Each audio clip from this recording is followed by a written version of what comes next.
Uh-oh. That's not good. Ooh, that is not good.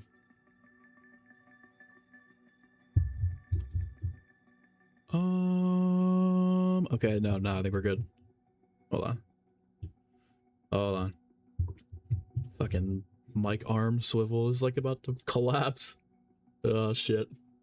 Let's go. Nuke. Always camping early. Mace, what's good? Welcome back, guys. Welcome back. It's been a minute. I might have memberships to gift.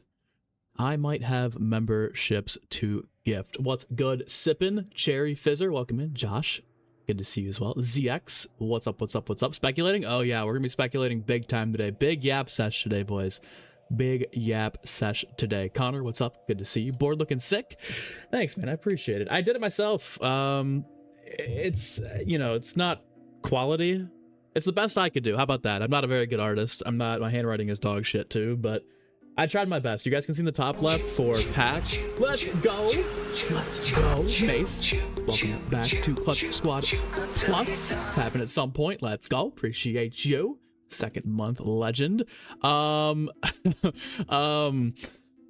yeah, no, the top left one for Pack, obviously that's like the same as the Pack-a-Punch symbol, so I had some like references to go by, but for Lights, I kind of did my own little, you know, squiggle there, I guess, and I don't think it came out bad, but you can totally tell the difference between like the word pack with it kind of looking like the Pack-a-Punch and resembling that, and the other one just looking like a 90s shitty drawing. So I mean, I like it. I think it's cool. I think everybody likes it, but then we're good. Let's go. Ray Gun Rabbit spent the entire weekend trying to unlock Dempsey's skin in Warzone, so nice seeing in the zombies menu again. I know, dude. He doesn't, I mean, he's a little bit scuffed, if we're being honest, but it's definitely worth the unlock. It's tough. It's very tough to get, but he's definitely worth picking up, especially if you're a fan of Premise, obviously. What's up, Zach? Connor, lunch break just started. Let's go. Perfect timing. We're yapping about DLC marketing. Absolutely. They released the Season 3 key art today, and the M27 from BO2 is coming back, so thank God. I mean, we haven't seen that since BO2, so only real Nuketown Zombies enthusiasts know what's up and are excited for the M27. If you use the M27 on Nuketown, I feel bad for you. What's up, Frozen? Good to see you. It's never too early to start talking about DLC 3. We actually have well, let's take a look at the battle pass here. We have 9 days left in the season, so season 3 is actually already right around the corner, and then we're going to be getting DLC 3 at the halfway point of season 3, which is only about like a month away. I think it's like a month and a half away. Not even, probably like 30 days. 30 days might be about a month. I think it's like the first week of May, so we're really only like 5 or 6 weeks away. But yeah, big app session today, guys. Basically all we're going to be doing here is trying to knock out the swordfish unlock. Obviously I'm behind. I was at Stanley's wedding. I was very blessed to attend over the weekend, so that's why there haven't been very many streams or videos. It's all been shorts that I scheduled out all of last week. So I've been gone away from the setup for the first time in forever. So I was with Stanley, I was with Afterlife, I was with Joshua Shaw, I met John Rizzo too. That was pretty cool, but I've been gone, so I got to get caught up here with this. I got to get the weekly challenges knocked out for the hammer conversion kit. Got a lot to do today, so we're going to be vibing. What's up, Prodded Z? Good to see you. Joined the Pack-a-Light squad as well. All right. I got you. So not only is your name going to go up on the board, we got to get you up there, but I'm also going to draw your NBA player equivalent, write that down, and then someday, well, we're probably getting pretty close. I'll have to count those out. We probably have at least like 20 NBA cards that are in the walk right now. I got a couple of card cases. I got them ready to go. We'll put that up on the wall pretty soon. Predictions for DLC 3 is probably at Season 3 Reloaded, or Season 4. Gamer, I'm going to take the middle. We're going to split the difference there. Season 3 Reloaded, I can guarantee you, is when it'll be coming, unless they somehow push it back. But Mace, I have not. I'll take a peek after the stream. Revelations 2.0, that would be pretty sick. It'd be cool if it was Revelations 2.0, or like you just, yeah, I don't know. We'll see. Season 3, April 2nd. Yeah. So Season 3 is like a week and a half away. And then we've got... yeah, Season 3 Reloaded is when we're going to get the DLC map, which is probably only about 5-6 weeks away. Tragedy, there's only Nuketown Zombies, you think? Honestly, I don't really mind the map. It's not too bad. And I obviously haven't overplayed it because I was gone for a week, the week after it released, but yeah. Crackpipe theory for DLC 3 is that it's going to be a chaos type of map, so there's going to be Norse myth themed map set in Thimble Winter. That is a crack pipe theory. I don't know if we'll see that. A freezing wonder weapon? You don't know. Make sure to like the stream. Appreciate you, Rick. What are expectations for zombies in season 3? Guessing a survival map and starting room. LTM, not sure. I'm gonna go with survival map, probably Ashwood at season 3 launch, and then we'll get a yeah, probably starting room challenge for Paradox Junction, and then we'll end up with, I would say, maybe like 1 LTM in between, couple of weapons. I don't think we'll get anything like field upgrade or perk wise until season 3 reloaded and we get a new map, but season 3 reloaded I think is like the confirmed date for the next map, which is something they confirmed already. Winter's Hollow coming back? Hopefully not. How are the March Madness brackets looking? I didn't fill out any March Madness brackets. I've been watching the games. I watched a lot of them while I was in I'm not gonna dock Stanley, but when I was in town for Stanley's wedding, there was like 2 days where I just stayed at the hotel and hung out, and I watched a lot of March Madness, as well as last night I watched the Iowa game. I'm not really a college basketball fan just because I watch the NBA every night. I keep up with pretty much every single game that goes on in the league, but I can't mentally consume college basketball at the rate that I can NBA, because there's just so many more teams and so many more programs. But if I had a bracket, it'd probably be busted by day 1 already. No Pat Pod today. No Pat Pod today, guys. I had an 18-hour drive home on Saturday. I didn't get in until 2:30 in the morning, and then Sunday I slept until like 2. So I'm kind of still recovering from my drive and the trip. So there was no podcast this week, but if we get some, I think we're probably gonna get like a blog post for season 3, as well as a dev talk at some point this week. So I'm sure we'll probably get like either an emergency pod stream or something later on this week we can talk about. But Prodigy, I did not forget. I've got your NBA equivalent here. I don't know this person, so I'm not going to give you anybody that I don't know. Killian Hayes, we're going to skip over him too because he's ass. But here you go. Spicy P, Pascal Siakam for Prodigy. That's actually kind of like, that's kind of hard. That actually works out perfectly. Spicy P for Prodigy. Hell yeah. All right, let me go ahead and find my sticky notes. I think I might be out of them actually. Shit, I should have re-upped before the stream. I don't know where they're at. There's at least a few in here somewhere. Here we go. Got that.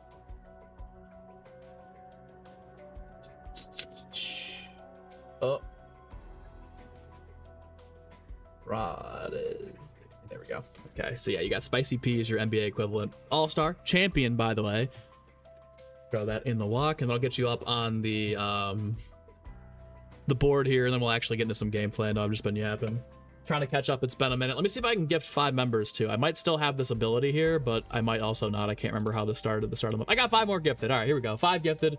Hopefully somebody good gets it. Hopefully we get some good people here to a membership.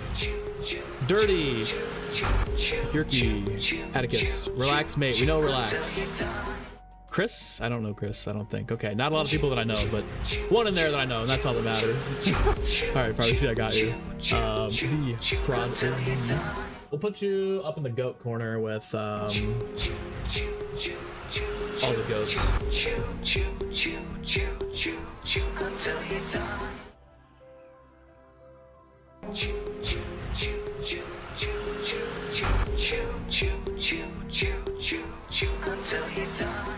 Perfect. Appreciate you, goat. Mike's still not switched to Mon. Dude, it's been 3 years. Mike's never getting gifted again. It's just not happening. Mike rage baiting. Actually though. All right, Dirty. Let's go. Appreciate you hanging out on the stream with us. Congrats on the gifted. Enjoy your 1 month of emojis. All that good stuff. Let's go! Lane for the 27th month. T-minus 4 months until home ownership. Absolute legend. I'm telling you, we're gonna have an in-person link up here, man. Afterlife is near you. Not to dox Afterlife like that, but we're gonna have some sort of in-person link at some point, man. Guaranteed. Guaranteed. I gotta come see the house. And the puppers. Let's go! Tiger is coded with 5 gifted as well. Ovo, Brandon Keeler, Chrissy Cross. I like that name. Chrissy Cross is actually pretty hard. Flagon Dragon as well. Who are these people? I don't know if I know very many of these people, but you guys got some crazy names. Chrissy Cross and Flagon Dragon might be one of the hardest YouTube names I think I've ever heard in my entire life. Irish. Tigress, the goat. I appreciate you very, very much. But yeah, today, guys, we're just gonna kind of a corpse. I need to get my eyes checked. I think I need to get my eyes checked. That's I apologize. Okay, so maybe not Christy Corp's still a hard name, but I don't think anybody's beaten Flag and Dragon. Flag and Dragon might be one of the hardest internet names I've ever seen in my entire life. What a legend. Okay, we need these on, off. I was playing some Blackout last night, trying to get myself situated XP wise. Turn those off. We got minimap off, compass on, off, score streak widget. I don't really care about that. Mission tracker on, off, gobblegums, everything else on. All right, we are good. We are. And didn't mean to just spawn a max ammo the second I spawned in there. But yeah, let's catch up, guys. So for today, we're gonna be just knocking out some XP. Let me throw on some double weapon and some double XP here, just so that we can get closer to the swordfish. And then we should also probably do some of the weekly challenges to get the hammer conversion kit. Where am I getting hit from? What the fuck? What the hell was that? I don't know what happened there. I'm confused. That's fine. Guess we're not allowed to be there. Okay, so this is 1, 2, and 3, and then the white hand needs to be at 1, which is... Fuck, we're gonna have to go all the way around the clock again, aren't we? Oh no, let's go. Oh, they're throwing meat at me. That's what's going on. Okay, all right. I see what's happening here. So yeah, we're gonna knock out some chows, hang out, talk DLC 3. Also, I want to go over the future of the channel. We're retiring after next month, actually. No, I'm kidding. I'm thinking what we should do for the off season. I'm not going to reveal the podcast plans yet, even though we have those in the works. I've run those by a few people, which is cool. But what we're going to be dishing out here. I like Andrew came up with a concept a long time ago. We're going to be doing theme days for streams. So like, let's say Monday, it'll be like Moon Monday, Wonder Weapon Wednesday, where we'll try like a new, you know, a heavily, whatever chat wants to see with our Wonder Weapon. Every Wednesday, we'll play a different map with a Wonder Weapon. When we're talking about like, obviously we'll have like Tuesday, Thursday, stuff like that. So it'll probably be about like, we'll do some custom zombies too. So we'll have to figure out a day of the week for customs. But yeah, the off-season plans, we have something for the podcast, which again, I don't want to, it's too early to talk about the podcast plans for the off-season, but we're going to be sticking with that, obviously. You guys, I think it's going to be really hype. Nobody's done what we're thinking of doing. I ran it by Afterlife when I saw him over the weekend. I ran it by Stanley. I ran it by Josh, and a couple other people that I've talked to too. So we've got some really cool plans for things that nobody have done with the pod. And then yeah, theme days as well as customs. We're going to try and break into those pretty heavily. And then there was one other thing I wanted to talk about. Yeah, probably like 3 uploads a week. So between the customs, we'll have some like long form uploads as well outside of just the podcast. But we've got some mega plans. I feel like there's actually going to be more content in the off season because we have, you know, a library of like 7 or 8 zombies titles now, maybe even more, like 10 zombies titles now. That we can get into. But not quite yet. Let's go. At Lil Autism 935 super chatted $4.99. Bro, do you know who has the fastest speed run on First Paradox? of all, I appreciate you, Goat, for the 5 ball, but do I know, and I also love your PFP, it's a pretty funny looking cat. Do I know who has the fastest speed run on Paradox? I don't right now, but if I had to guess, it would probably either be Freckleston or Kingman, the 2 goats of the speedrunning community. Probably. It's gonna be Summit Zombie Smug. Yeah, dude, imagine Summit Zombies. That'd be crazy with the house in the background. Summoning Key Relic makes every enemy explode on death is perfect for Grief. It stacks with the Spork as well.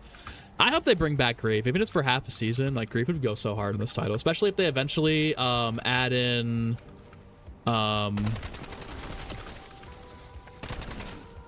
BO6 maps at some point after launch. That would be pretty sick. Winter's Wail first fits the DLC need to return. Yeah, Winter's Wail would be sick if they had it be Widow's Wine, but then they added in like the Winter's Wail effects as augments. That's what I'm hoping for as the perk. That's what I'm hoping for the perk there. Die Rise December. Transit Tuesdays. Transit Tuesdays would be mentally taxing to say the least. To say the very least. Hello, sure makes me think about having a tinfoil hat come out. Dude, listen, I'm for the first time in probably, I think since Black Ops, well, even Black Ops 4 was pretty heavily leaked. We knew about Nuketown and Call of the Dead way before those maps even dropped, and obviously Blood of the Dead and Classified were pre-launch. This is the first time since like BO3 I just genuinely don't know where the story's going or where the map selection's going, so that's correct. I mean, I'm excited for it. It's very interesting. It's a weird time to be alive for the zombies community because now the leakers that usually are right most of the time are no longer leaking due to cease and desist orders. So it's gonna be an interesting type of developments that'll be had here pretty soon. Either way, I'm excited. I mean, I think I like this better. Obviously, like, it's good content when you have leaks and things to talk about every day, but now it's just a complete mystery and we're all relying on personal feelings and speculation. Does anybody know the object of this movement was? So can I get your opinion for this ideal for PAP? Literally. That's kind of how it went, though. I was like, hey, you know, don't steal my idea, please. Ooh, quick revive, but... I mean, I guess it is always the SK. That's the only thing I ever get from this. Ain't a war machine. Okay. Love the side Easter egg for the free PAP right there. It's always good in the lower rounds. Widow's Vine's basically a guarantee since the model and augments have been in the file since Astery. Suspect we didn't get it during Paradox because it was an odd map out. I agree with you, but I've heard that they've actually taken it out of the files. It's no longer there. So unless they just took it out and they're giving people a pump fake or what, but we'll see. Hopefully, though, I need Widow's Wine to come back ASAP. It's time. It's time. It's been 10 years. I staff in DLC 3. That's unfair. Oh, I didn't even grab the keys for the truck. I'm dumb. I guess I already have Pack-a-Punch though with this, which isn't too bad. We'll go back to the past to grab that. Just again, an XP grind today. I don't know if we're gonna run through the egg. Need this XP for the swordfish. Just go back now. Actually, let me grab the nuke with double points. Come on, let's go. Can we do knock November? Every piece of content for November is just knock related. Yeah, every day we'll do something different, but it's like World at War, Black Ops 1, Custom Zombies knocked, Black Ops 3 knocked, D Machine. Every day for a straight month is just a variation of knocked content. Big Boy might have the Paradox. Does anybody know the time for Paradox? I'm not gonna lie, I've been out of the loop for the last week. I've just been living life. I mean, obviously the 2 days I had a really long drive, and then the 3 days I was down in while I was with Stanley and the boys, I just was checked out of everything going on. I came back, Jeff's like, get the hammer unlocked yet? I'm like, what? He's like, yeah, this conversion kit for the MXR. I'm like, no, dude, I didn't even know that was a thing. So we're chilling. What do we got here? When you dreamed about DLC 3, the boss was like a guardian knight that has a sword and a shield. That'd be pretty interesting. I guess that's kind of like the Citadel boss, like the Guardian, but different. I wonder what they're gonna do for the. I mean, if it's a cold place. Although they said we're going to a cold place and then somewhere else. I think, or we're going to the. I don't know. I don't know what's going on. Nobody knows. Nobody knows. That's the fun in it. That's definitely the fun in it. 4 different elemental wonder weapons in DLC 3 would go hard. I don't know if we're gonna. I mean, that would be pretty interesting, but kind of over the whole elementals. They took the Widows off your MWZ Collector's Edition with the last patch. Yeah, guys, it's just not in the box anymore. It's actually a Mandela effect. It was never there. Never there.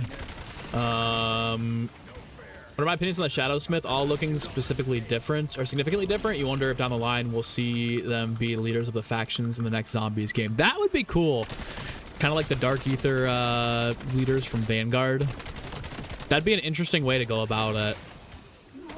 I think they're all more like gateworms. I think they're more likely people that we're freeing and collecting, similar to the gateworms from BO3. Not that they're like actually gateworms, like we're gonna put them on a pedestal and use them to. No, you know what? I actually think so. I think that it'll be like a modern take on the gateworms from BO3, where like in the last DLC we'll have all of them collected. We'll have freed all the big Shadowsmiths. And then we're going to go after the Warden in DLC 5, I guess. So DLC 5 sounds weird to say, but it's the truth. Cap, man, majority. 33 minutes? That is a fast egg. I don't know if... I mean, I would love to see what the final time is for this Easter egg. It's going to have to be really light. Shangri-La Saturdays? Nah, I can get behind that. I can get behind Shangri-La. Shangri-La, Shinonuma Saturdays, I can get behind that. Absolutely. Have I seen the interview with Caitlin Clark being compared to Peyton Pritchard by Reggie Miller? Her reaction was hilarious. Yeah, I did see that, but Peyton Pritchard's a dog. I don't know why that was so offensive. I mean, I get Caitlin Clark's like the GOAT. One of the GOATs of WNBA. You know, obviously, respect Cheryl Miller. You know, respect Sue Bird. But Caitlin Clark's probably are in the top 5, if we're being honest. Big Shadowsmith in the big 26. Easy. The house in the cold place is Blackwater Lake. Yeah, we're actually just going back to Ashes of the Damned. DLC 3 is actually Blackwater Lake survival with an Easter egg. That's crazy. Going for anything specific like in this run, like Dark Ops or just chilling? I'm trying to get the Swordfish unlocked because I'm behind from being gone last week. And then I might even try and get the Hammer if there's some easy weekly chows we can knock out and just get both of those. Then maybe tomorrow we'll run like an actual dedicated stream running the Swordfish. Has anybody tried it yet? Is it good or is it underwhelming? I feel like the Swordfish is going to have to be a little underwhelming right now because of how good the this AR is. This thing is just absolutely nutty. Absolutely nutty. It's going to be an abominable snowman. I'd be cool with that. I'd be okay with that. You think we'll be seeing the house in either this map or the intro? Probably. I think it'll be a playable area. I wonder if it'll be like a place where you can teleport to in and out. Like, imagine if you could... Well, because now if you think about it, the end cutscene when you die on this map, it's the twins. It's not even the house anymore. So I think the spawn room might be the house area, and then I wonder if there'll be a teleporter to the actual map. So we'll see. Similar to the Crystal Axe, Caitlyn trash. I don't watch enough WNBA. I can't. I'm not gonna lie to you. I just see what's on social media, and my social media page is always hyping up Caitlyn. So for okay, Monday everything transit, yeah, everything transit me. So for transit, Nuketown, Die Rise have all been reimagined. Ashes, Reckoning, Paradox. Wonder if they'll do a Buried or Origins remake, especially since the robot is ready to go. I think it'd be cool, and I don't want to see it now, but I would love for them to do a Great War map as like the big map at launch for the 20th anniversary. Like, let's say this game ends in the cycle restarting. The Great War being the launch map of 28 makes sense to me, and it would actually be super sick to see. I don't think I'd want to see it in this game, but then like also have actual Origins reimagining where it's like the actual the full concept of Origins with like the you know, the village and all that stuff. Like, bring that to life as the secondary map. Kind of do two things at once. OP and MP, ass and zombies. I got you, Max. All right, well, we're still gonna get it. The 250 camo is actually really sick, not only for this gun here. This 250 camo is gorgeous, but then the one for the Swordfish is like a chalk outline for wall weapons. We gotta get that too. Gotta get that. Hammer is goated in BO2. What about that? Is the hammer good in this? I haven't seen any gameplay on it or whatever. Reckoning is not Die Rise. No disrespect to Die Rise like that. It's in similar vein, in similar taste. In similar taste. An Ice Spear is really sick. If Treyarch does that, would I be happy? Yeah, I wouldn't be opposed to it. I wouldn't be opposed to it. That actually does sound pretty cool. I'm interested. I'm interested. Again, we don't know. For the first time in a long time, we're in the dark on a lot of things in zombies, and I think that's really cool. Really, I'm excited about that. It's interesting to actually get to a point where we're gonna have like marketing for a map and just actually be surprised by the intro cutscene, by the teasers, by everything, because like they were, you know, the Paradox teasers, everybody knew what was going on from the second that was happening. But now we're all at like at an interesting point here in life. I've also got an IRL story I got to tell you guys about on the way back from Stanley's wedding that happened to me that like I'm convinced was a CIA plant or like an Israeli Mossad spy, but it was like straight out of a movie, and I'm still kind of fucking crushed about it. Oh my god, this is like it's a crazy story. Nothing bad, but just crazy time to be alive, if you ask me. PhD is a pretty solid pull out of this too. The Anvil mod for the MXR is not your hammer for BO2. It sucks. Okay, well I'm gonna get it just to say we have it, but then we're never gonna use it. How about that? Reckoning is definitely inspired by a vertical power map, the same way Ash is inspired by transit with a big open map to add in a vehicle. 100%. That's like poetry. They rhyme, you know. They rhyme even though they're not the same. Tortured Path Tuesdays. Get out of here.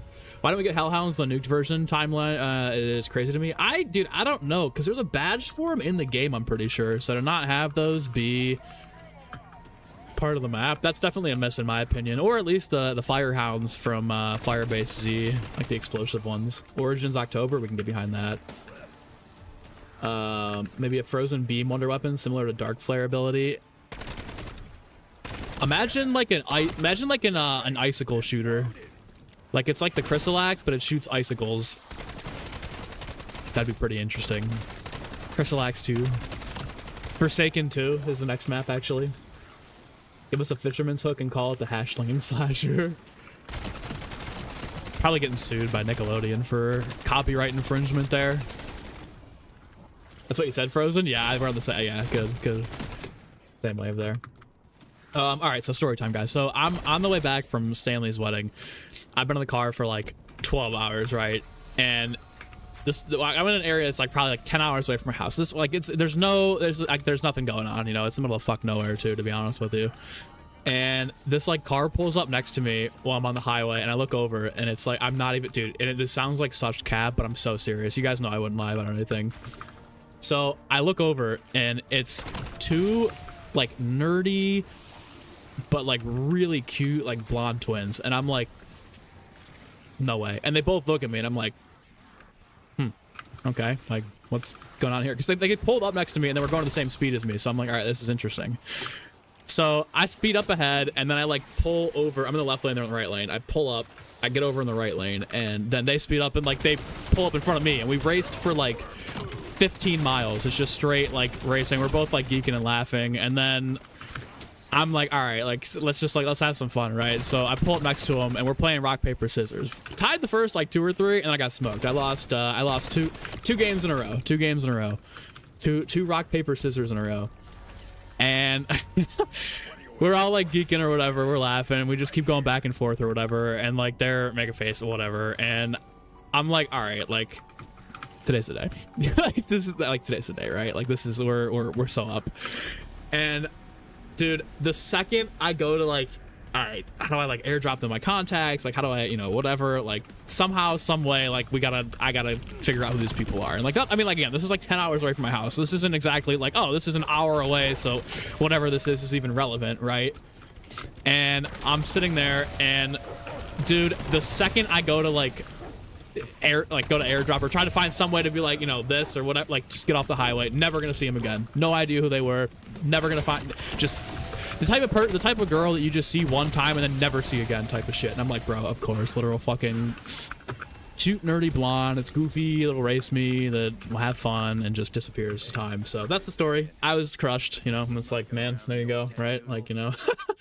But I've never had an experience like, dude, it was like straight out of a fucking movie. I was like so shook for like an hour after that. It's like, bro, like what are the odds of that?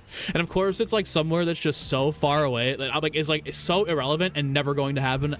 Like nothing was ever gonna happen, but the fact that it just happened in the middle of nowhere, but literal like, dude, blonde, nerdy, glasses, cute, funny, goofy in a good way. Lost to time. But I'm convinced that was definitely either a CIA or like a Mossad agent. There's not a chance that was like that was real at all. That was like a too good to be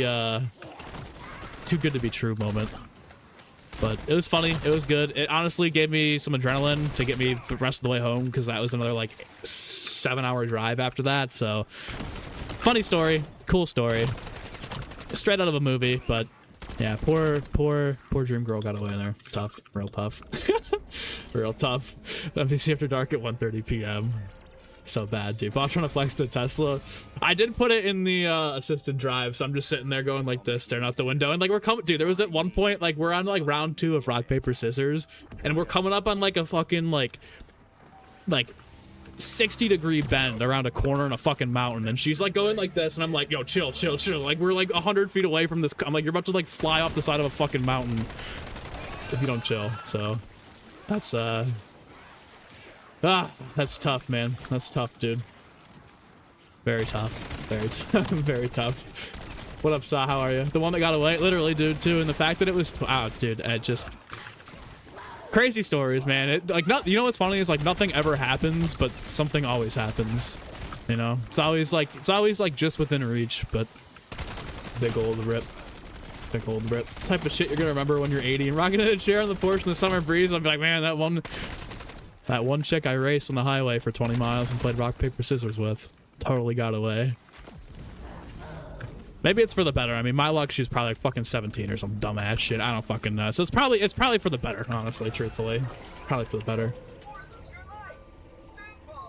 Definitely did a gas station choke the fuck off, Duke. That's crazy.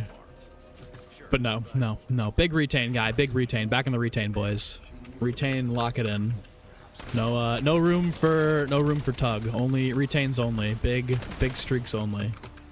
Too good to be true. Life's messing with me, dude. That's what I'm saying, man. It's just like it's always too good to be true. They did look like gamers, though. They did look like gamers, and they were fun. So that just gives me hope, you know. Hope that I'm not gonna just be a piece of shit that croaks out as the cool uncle. Although I am starting to embrace that, guys. If life throws me you're just gonna be the cool uncle vibes, I'll embrace it, you know. Go wherever I want, do whatever I want, have whatever I want, and just vibe, you know? Just vibe. Let's name DLC 3 the Frozen Forest. I think it's gonna be I think the Frozen Forest would be super sick. Like, imagine like a really corrupted Dark Ether Frozen Forest where you've got the house, but you've also got like, you know, remnants of the old Ether timeline all just stuck in there, sort of like a Revelations 2. I think it could be cool. Not have some player of the map take place on Liberty Falls. It was Stanley in Afterlife in a wig with good makeup. I mean, that wouldn't surprise me either. I could totally see that being the case as well. But dude, just another one of those like funny ass stories. It's like it goes absolutely nowhere, but super fun. I am using the Primus Dempsey skin though. I rocked that. That took like probably 5 or 6 hours to unlock. It was a struggle, but we got it. Maybe it was a dream. It could have all been, you know what? That's actually, Jason, that's a good point too. That could have all been very well been like a caffeine-induced hallucination. Very much so. Could be a caffeine-induced hallucination because I had like an 18-hour drive. So I mean, by hour 11 or 12, I was probably like just hallucinating. Could be Santa's workshop, the North Pole. That'd be, dude. Imagine if it was literally Santa's. It was like the house, but like, you know, Santa's there. The Easter egg boss is fucking Rudolph. All the reindeer flying around with Santa. That'd be pretty sick. Very odd. More like an IW kind of map, but I'd be here for it.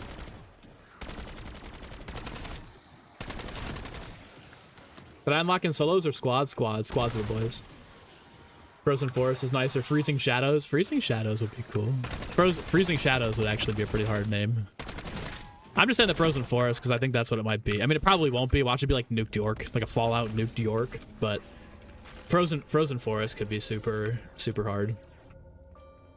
Thoughts on Blackout 2? It's cool. It's a little slow. I hope they add a higher player count, maybe like 125 or 150. Just because I feel like you don't really see anybody, and then you run up on like 4 squads, and there's a lot of running going on. Like if you land anywhere outside of the initial circle, the whole thing is running simulator. Ooh. This probably isn't gonna kill, is it? Might as well go pack a punch this here. There we go. Damn, 3 hitting armor zombies? Jesus Christ.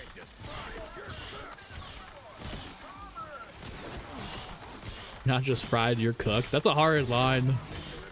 Gonna be using that next time I get a little something. Call of the Dead inspired, maybe. It'd be cool. It could have been an ARG for DLC 3 and I just fumbled it for the community. Yeah, if I'd actually like gotten him to pull over, I'd seen him outside of the fucking highway.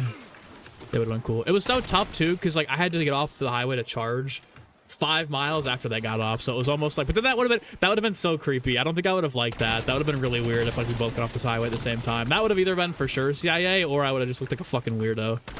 So I'm kind of glad it ended the way it did, because like again, there's so many external factors that could have been tough. Bet it'll still be the volcano map in the snowy mountains. That could be interesting too. Oh, level up 820, bang. Everyone in quad, get it then, or is it just whoever picks up the canister? Yeah, everybody on your squad gets it if you beat it. Open up the ice staff. 5 to 6 hours. You've now gone 5 to 6 days and still can't get it, even now with solos. Came close twice. First time you came in 7th, second. You need 1 more zombie kill and they sweated you. I'd be so pissed, dude. Maybe we'll do that this weekend. Maybe if nobody's got anything going on, we can run some blackout games for Primus Dempsey skin help. Because it is tough, dude. Even if you have a good squad full of like really good people, obviously it's RNG if you get the canister, and then on top of that, you gotta survive. I wonder if it shows you how much XP you need to finish the event in this. No, it doesn't. Let's Blundell in the backseat to announce DE remastered. How much time do I have on BO7 total? I have no idea. I think the stats menu is messed up too. I don't think it's 100% accurate. Also, I gotta go back to the past and go grab some extra perks. Scavenger. Oh, see, I wouldn't mind if they gave us one new wonder weapon and then the backup wonder weapon was a scavenger that was like actually good. That would be sick. I'd be here for that. All we know is the last DLC 3 is a unique wonder weapon in POI per the last creator call. Yep. And that it's supposedly a very cold place. Unless that's a big pump fake.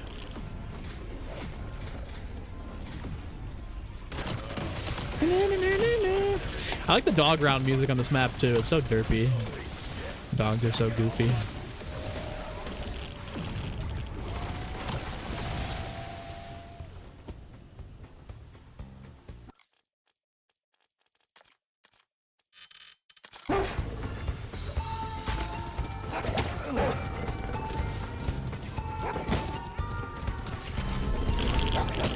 All of this while I'm being attacked by radioactive pussy dogs.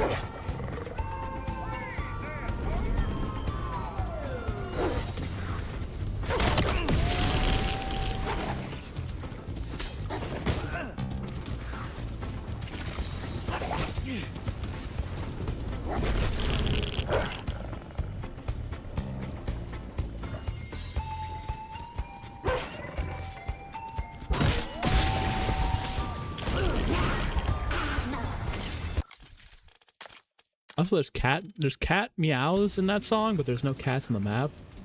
Very odd. They frozen lava. It's bugs, so you just need a canister and 30 zombie kills. I think they actually might have changed it then if that's the case. I saw somebody saying they changed it, so you don't have to get the placements. RNG is atrocious. Heard it's bugged. Yeah. I think it's all you have to do is just get the kills. I don't even think you need top 5 anymore. Dempsey emblem's bugged, so it's 3 times now we play second. You haven't gotten it. I won the game when I got it with, I think it was me, Chad. Fuck, who else was there? Israel was there. I can't remember. I was I don't know. I was so tired. I was coming off of a launch weekend. Yeah, we knocked that shit out. It was that gang, I think. We knocked that shit out. Yeah, we won the game, so it's like, I mean, maybe you have to somehow win too. I think it might actually be bugged.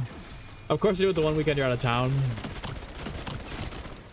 We can play some more Blackout besides that. I do enjoy Blackout. I like it more than Verdansk because I like the idea of having to like pick up your loot and like it not just be do a couple of contracts, get your cash and go. Like that's cool for Resurgence, but I'm kind of over the whole Warzone. I'm over Verdansk. I'm over Warzone in general. But I like Blackout again. I just think there needs to be more enemy teams added. Like 150 people I think would be cool because like I said, right now it's like you don't see fucking anybody for the first like 10-15 minutes of the game, and then by circle 3 you're running into fucking 5 squads at a time.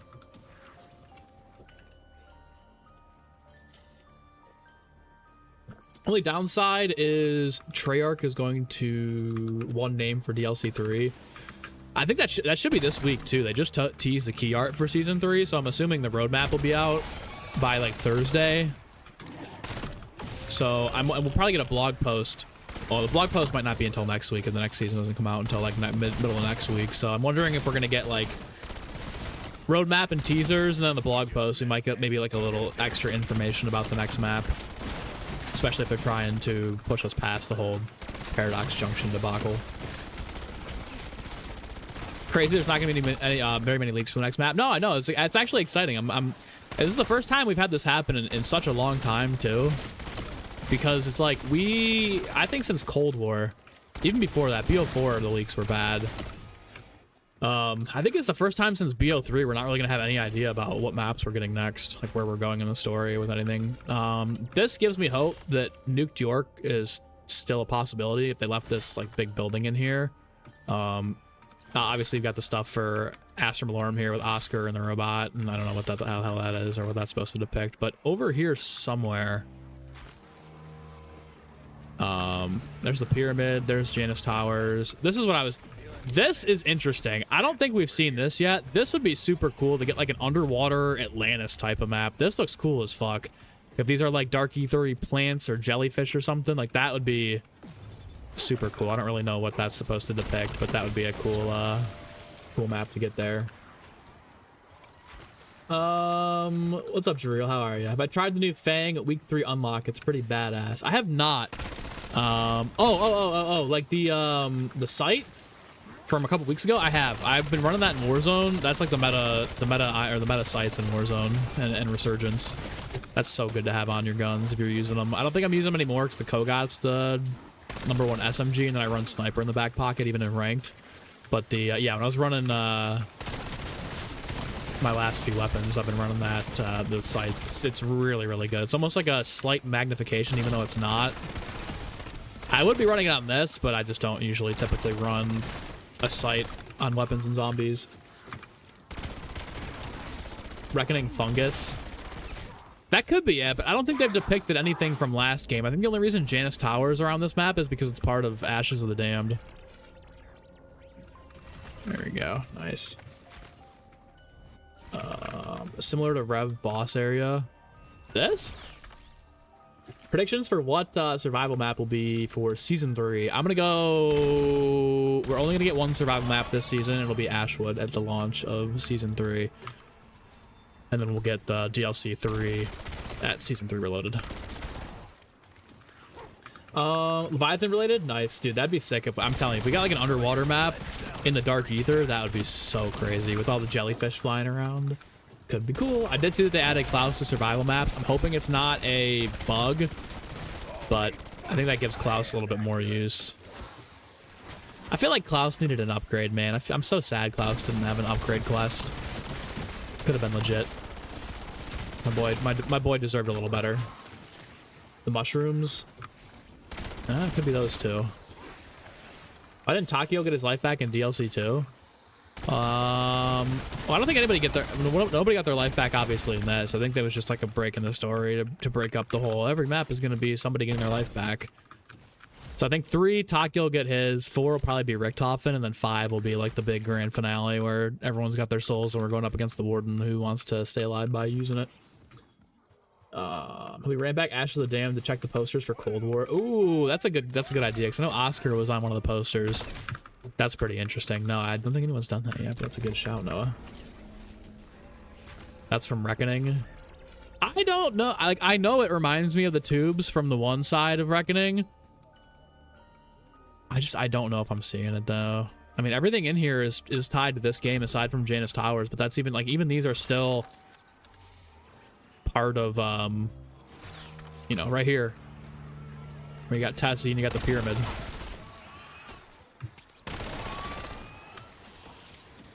That's why I think their soul is back. Hope DLC 3 blog post, we get a crumb of information. I think there will be. I think we'll get some sort of information in the blog post next week. I mean, obviously we'll probably get the map name in the roadmap. But then I think the actual, like, blog post for Season 3 will have a little bit of detail or some, like, little hints for the next map. We haven't had Blackwater Lake, whatever it's called. Yeah, I think that needs to be... That'll probably be the most anticipated survival map from the Ashes of the Damned areas. I'm all for the survival maps. I've been saying we need those for years, but like low-key, and I know hindsight's 2020, and I'm not going to change up my stance. I'd still rather have them than not, but I feel like the survival maps have kind of diluted Ashes of the Damned. Not in a bad way. I'm not saying Ashes of the Damned is worse because of it. I've vocally screamed for survival maps for a long time, so like I don't really have any leg to stand on here, but I do feel like, you know, being able to just boot into exit 115, Cosmodrome, or, you know, eventually Blackwater Lake kind of just dilutes what Ashes of the Damned is, because you're just essentially running between POIs and whatnot. Not that it's bad, again, not that I would switch that or trade them, but another one of those things where, like, you don't really know what you know until you know it, right? There's like 3 weeks, and then we got the map name for Paradox until release. I think we're like, yeah, I think Season 3 will probably be like 8 weeks maybe, so I think we're probably 5 weeks out.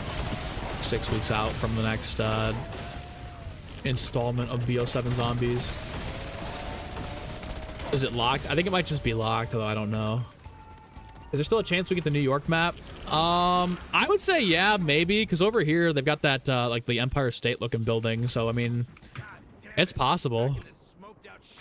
But I don't know. I don't know. I wonder what this is.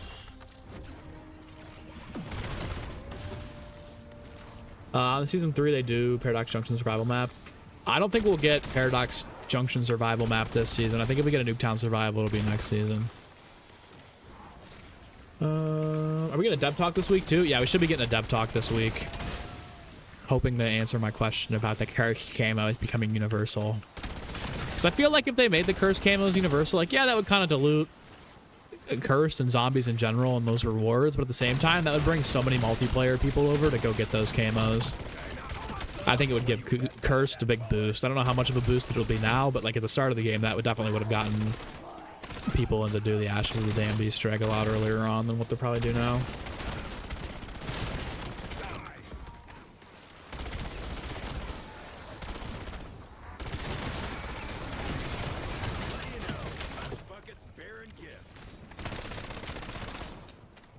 What about boss rush mode at the end of BO7? I got some bad news about that. I don't want to dox anybody and tell you guys where I heard this information from, but I don't think there'll be a boss rush mode coming to this game, or even like a Infinite Warfare where you can practice the boss modes.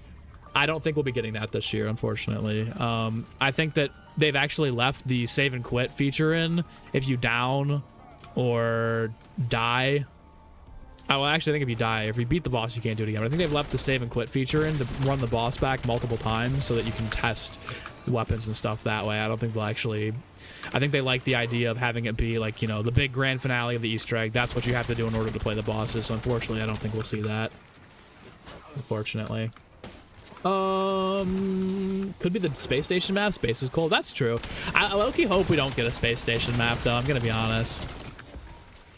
I mean, I wouldn't be opposed to it if it was like DLC 4. I'm not gonna say I don't want it. That's not the right terminology here. But with Astra, I feel like getting Astra, then Nuketown, then another space map might be a weird pacing for the game. Although, what do I know? I'm just Mr. Yapper on social medias. Also, I think it's funny. I wasn't on the creator call recently, and I haven't been asked to do anything. Like, I haven't gotten a follow-up about being like a partner since the launch thing, and I'm like, man, I wonder why they don't like me.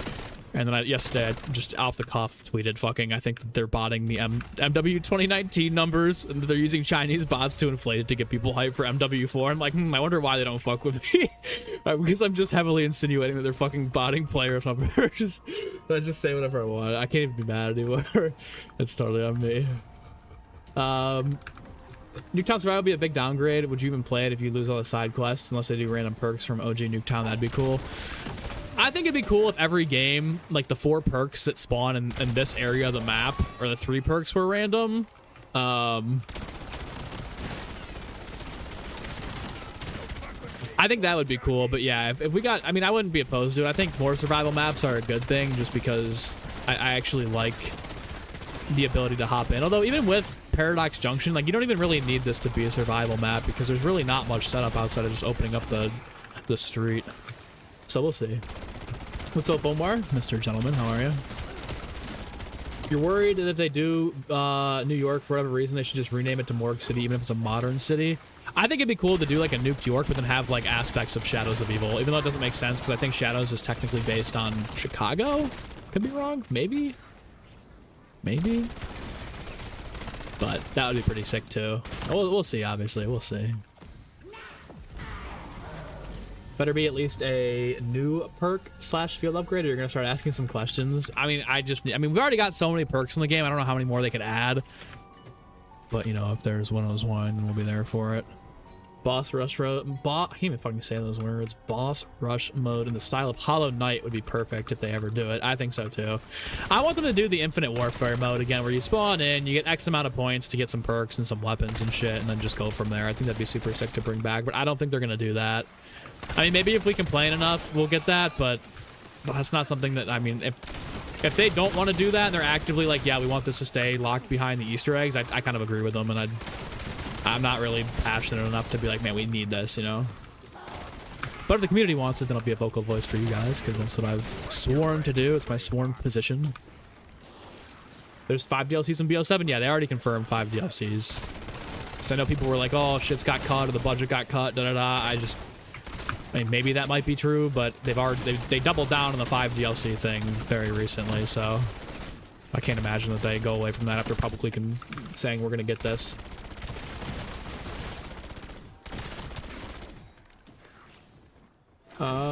This map would get so much less hate if it released at launch with asses. Personally, you find Paradox super fun to play. I think Paradox is super sick. I think it's a fun. This is probably the most repetitive. Well, not repetitive. That's not the right word. I'd say the best gameplay loop in the game of just like spawn in, set up. It's not, you know, as dull as a survival map. Dull's not the right word either. I gotta start watching my terminology. Oh. Hold on. Sorry guys, give me a second. I gotta this is gonna be interesting. This might crash my game.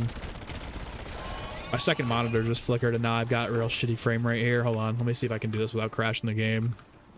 Let's see here. Hold on 1 second. 1 sec. This is gonna be interesting to see how long this takes. Get to go back in. My monitor is like very weird. I don't know if it's the cord, the HDMI cord for the monitor or what, but sometimes it just like randomly turns off or it switches displays and drops from 1080. I gotta keep like plugging it back in until it fucking connects. I don't know why it does this. PC to Micro Center soon. There we go. I think this should work. I hope it doesn't crash the game. There we go. All right. That's good. Where was I? I agree. I think I disagree that it would be more well received because, you know, I feel like at the start of the year everybody was like, we don't want old, we want new. If you're coming out with like this map 2 weeks or 3 weeks after Ashes of the Dam, people are just gonna say you rug pulled us, you fucking told us you were gonna do this, And I mean, I think some of that could have been mitigated again if you have them come out and be like, you know, we wanted to take inspiration from Black Ops 2 and do like a reimagining of Nuketown Zombies, or, you know, build upon OG Nuketown Zombies to pair with like a transit inspired map. I think you could have explained it that way, but I still think the community, I think that would have probably even done more damage for sales than what they did. I think they made the right call personally, but I think that might have actually been the plan. Judging by the fact that, one, obviously Transit Nuketown, this is so clearly inspired to be, you know, the successor to Transit and Nuketown Survival, but you've also got all these chalk drawings around the map where like you're depicting, here are the spaceships, right? Here are the UFOs from the LGM1. Here is the toy you get from Oscar. I don't really know about the spider there. I've seen a couple spiders around this map. Hopefully that means Widow's Wine at some point. You know, but then also you've got like, here's the pyramid, here's Janus Towers. Whatever the fuck this is disappeared, but there's like all these drawings that are like easily, like heavily hinting at the future maps that were to come. So I could totally see where this was probably actually planned for launch, and they were probably like, we got to push this back so that people don't fucking crucify us for it.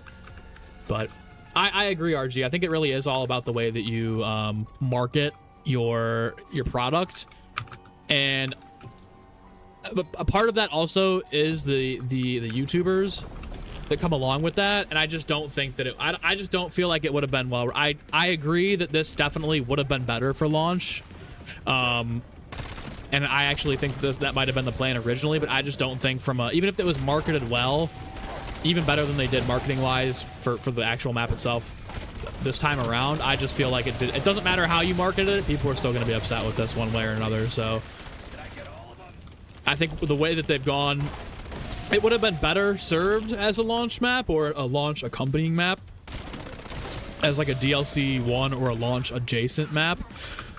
But I feel like the way that they've chose to go about it, making this drop at this point in the game, is actually probably the smartest thing that they could have done from a marketing and from a, you know, PR standpoint, because now it's like, okay, yeah, this map came out, but seemingly it's only a month and a half away from the next map, right?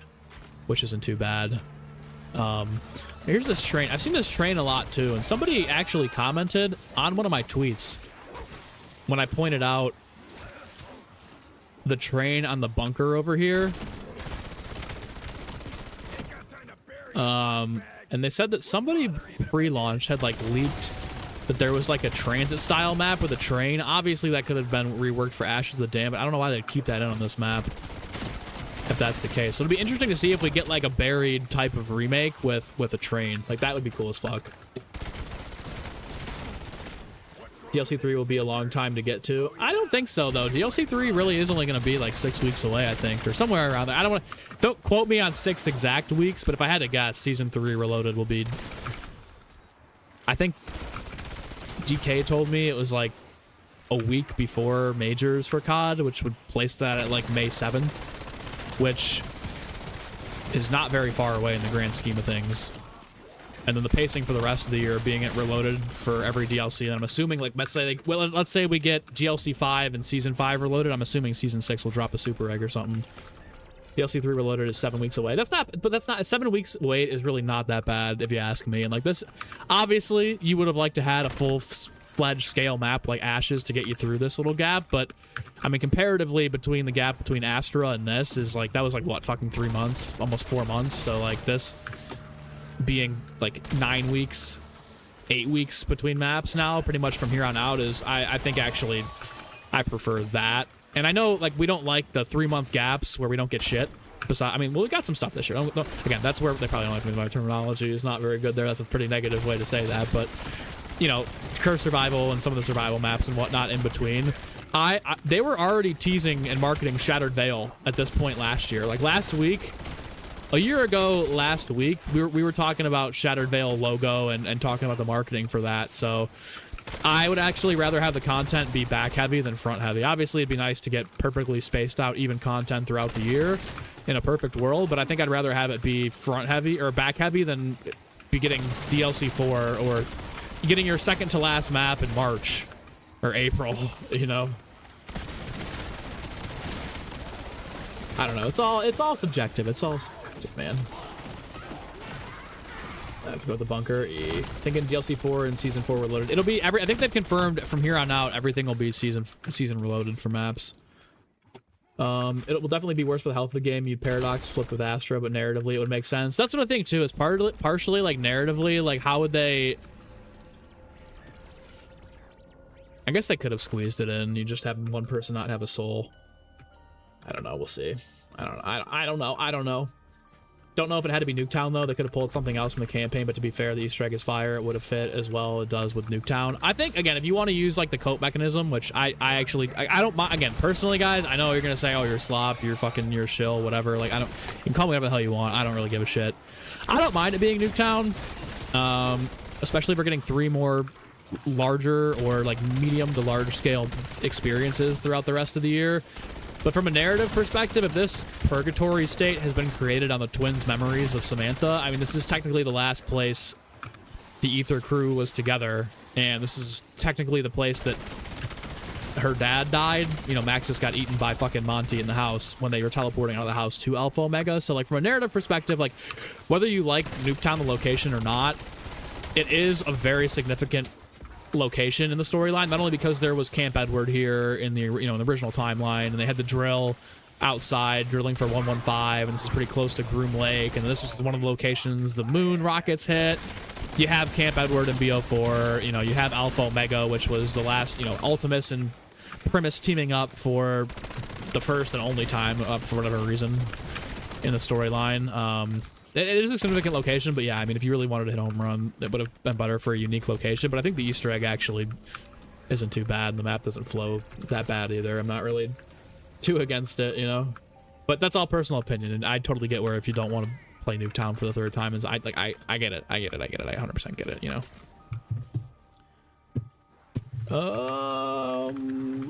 It's really interesting to think about the prison drawings. Sure, they could have something to do with Terminus, but there's so many different ones. Where are you guys seeing these? Wait, hold on. What do you mean prison drawings? I don't think I've seen a prison drawing on this entire map. Somebody point me in this direction. I'd love to go take a look at that. Would have helped if the hunt wasn't done in less than a week. I mean, to be fair, every hunt is done in less than a week, unless you have steps like Revelations. But even then, I feel like nowadays we're never going to get a Revelations step, even if they try and make something like a rock step from Revelations or the Bones, just because, like, we know what to look for, right? Plus, you've got Chinese fucking data miners that'll drum up whatever. Unfortunately. Is a freezing name? Frozen Forest. Frozen Forest DLC 3. I mean, it doesn't have to be called Frozen Forest, but I think that'd be so sick. Frozen Forest with a bunch of shit from the old Ether timeline just like destroyed and scavenged would be so sick. It'd be such a cool callback. I mean, I don't mind it. I know people want new locations. We've never played in the Frozen Forest before. Frozen Forest in the house, but the forest has, like, you know, destroyed Origins robot laying around, or a dead dragon, and ether jellyfish, and it's all, like, just remnants from the old storyline, maybe even, like, the old crew's bodies decaying. Super sick. Super cool opportunity for some lore there if it was the Frozen Forest, but I'm not gonna get my hopes up. It's all pure speculation now, man. It's all pure speculation now, because we don't have any leaks to go on. What's the worst could happen if you play BO3 after the newest patch? I mean, probably nothing for you, not unknown. I don't think it's ever really been a problem for most people that would play, but like if I hopped on, I'm probably getting, I mean, I've been DDoSed before. I've had my fucking, my bank hacked before. So, we'll see. Frozen Forest, Freezing Forest, Dark Glacier, Forest of Darkness would go hard. Freezing Forest, Frozen Shadow. I think Frozen Shadows might be the best one out of there. I like Forest of Darkness. I like the Paradox Junction's a pretty solid map name. Astromolorum's a pretty solid map name. Ashes of the Dam, not a bad map name. Some of the ones in like the Tomb, kind of a sus name for a map. I'm not gonna lie. Liberty Falls, not too bad. Terminus is okay. Reckoning is all right. Shattered Veil, they're not bad, but you know when you Mob of the Dead. Origins, Shadows of Evil, Nocturne Tote, Keynote or Tote, like, you know. Give me a banger name. Give me a banger name. What's up, Pigpen? Dave, you love the Easter egg? I love the Easter egg too. The Easter egg's really fun on this map. I like it a lot. It's very replayable. I like the little kid games, and I think the best part about this map, personally, is the twins.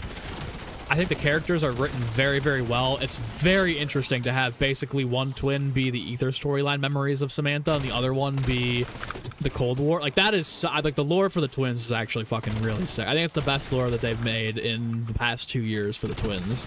And, again, my favorite part about the map is that you actually learn a lot more about the twins, and they're part of the Easter egg. Like, I don't mind intel. I think intel is a great way to further expand upon the storyline and kind of give you guys, you know, like, they're cooler than I think the radios. I mean, they technically are the radios from like Black Ops 1, Black Ops 2 and stuff, but I like being able to view those in the menu once you've found them.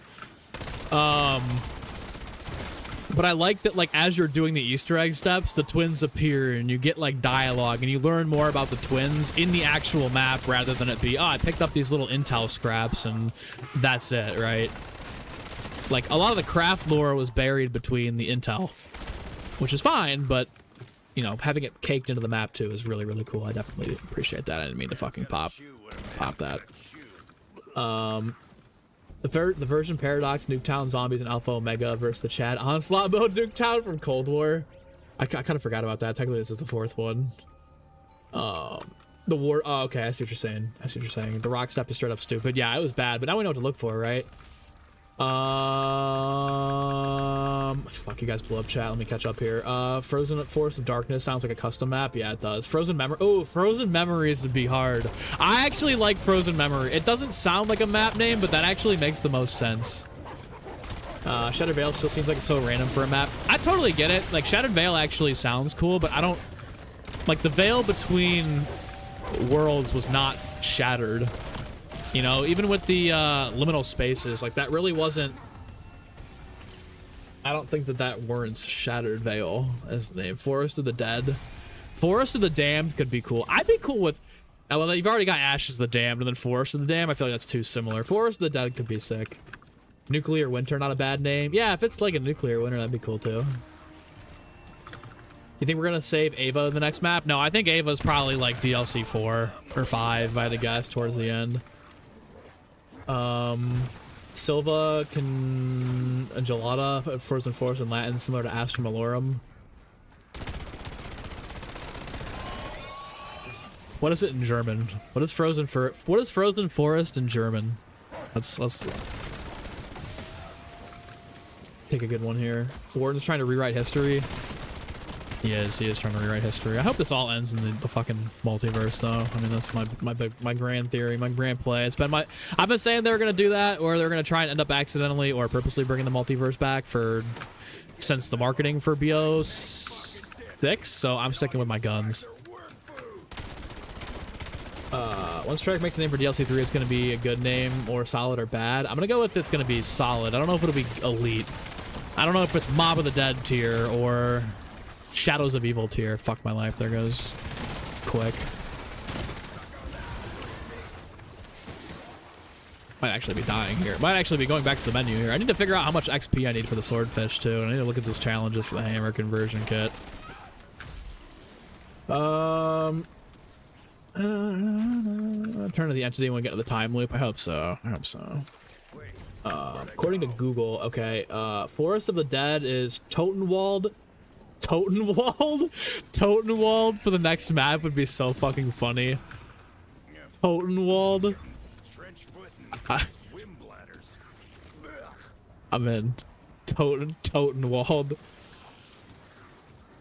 I don't know why that's so funny to me. Totenwald.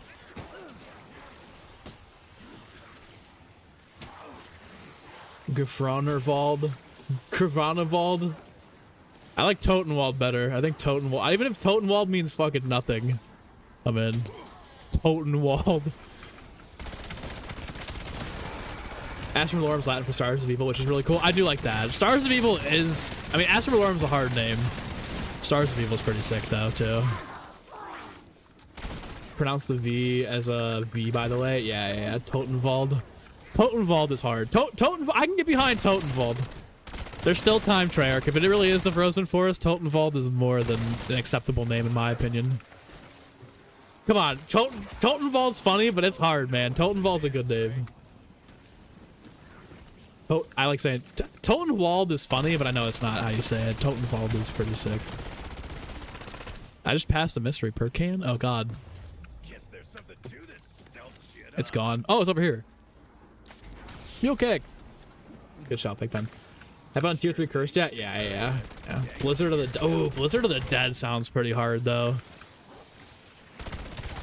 Blizzard of the Dead. Imagine if it's like fog roll. Oh god, fog and snow rolling in, but it's the Frozen Forest. Oh.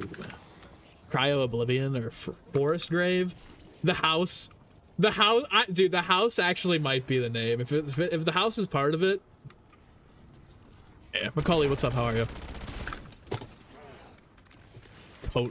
Totenwald is hard as fuck. I don't know. My money's on Totenwald. I'm telling you, if it's Frozen Forest track, there's still time for Totenwald. 6-7 cold place, 6-7 place, 6-7 place. It's the Great War Watch. I think the Great War is either at the end of the game's life cycle or the launch map for the next game. It's either Frozen Shadows, Freezing Forest, or Frozen Memories. Watch it have nothing to do with fucking snow though, or it's not really that cold. Red snow.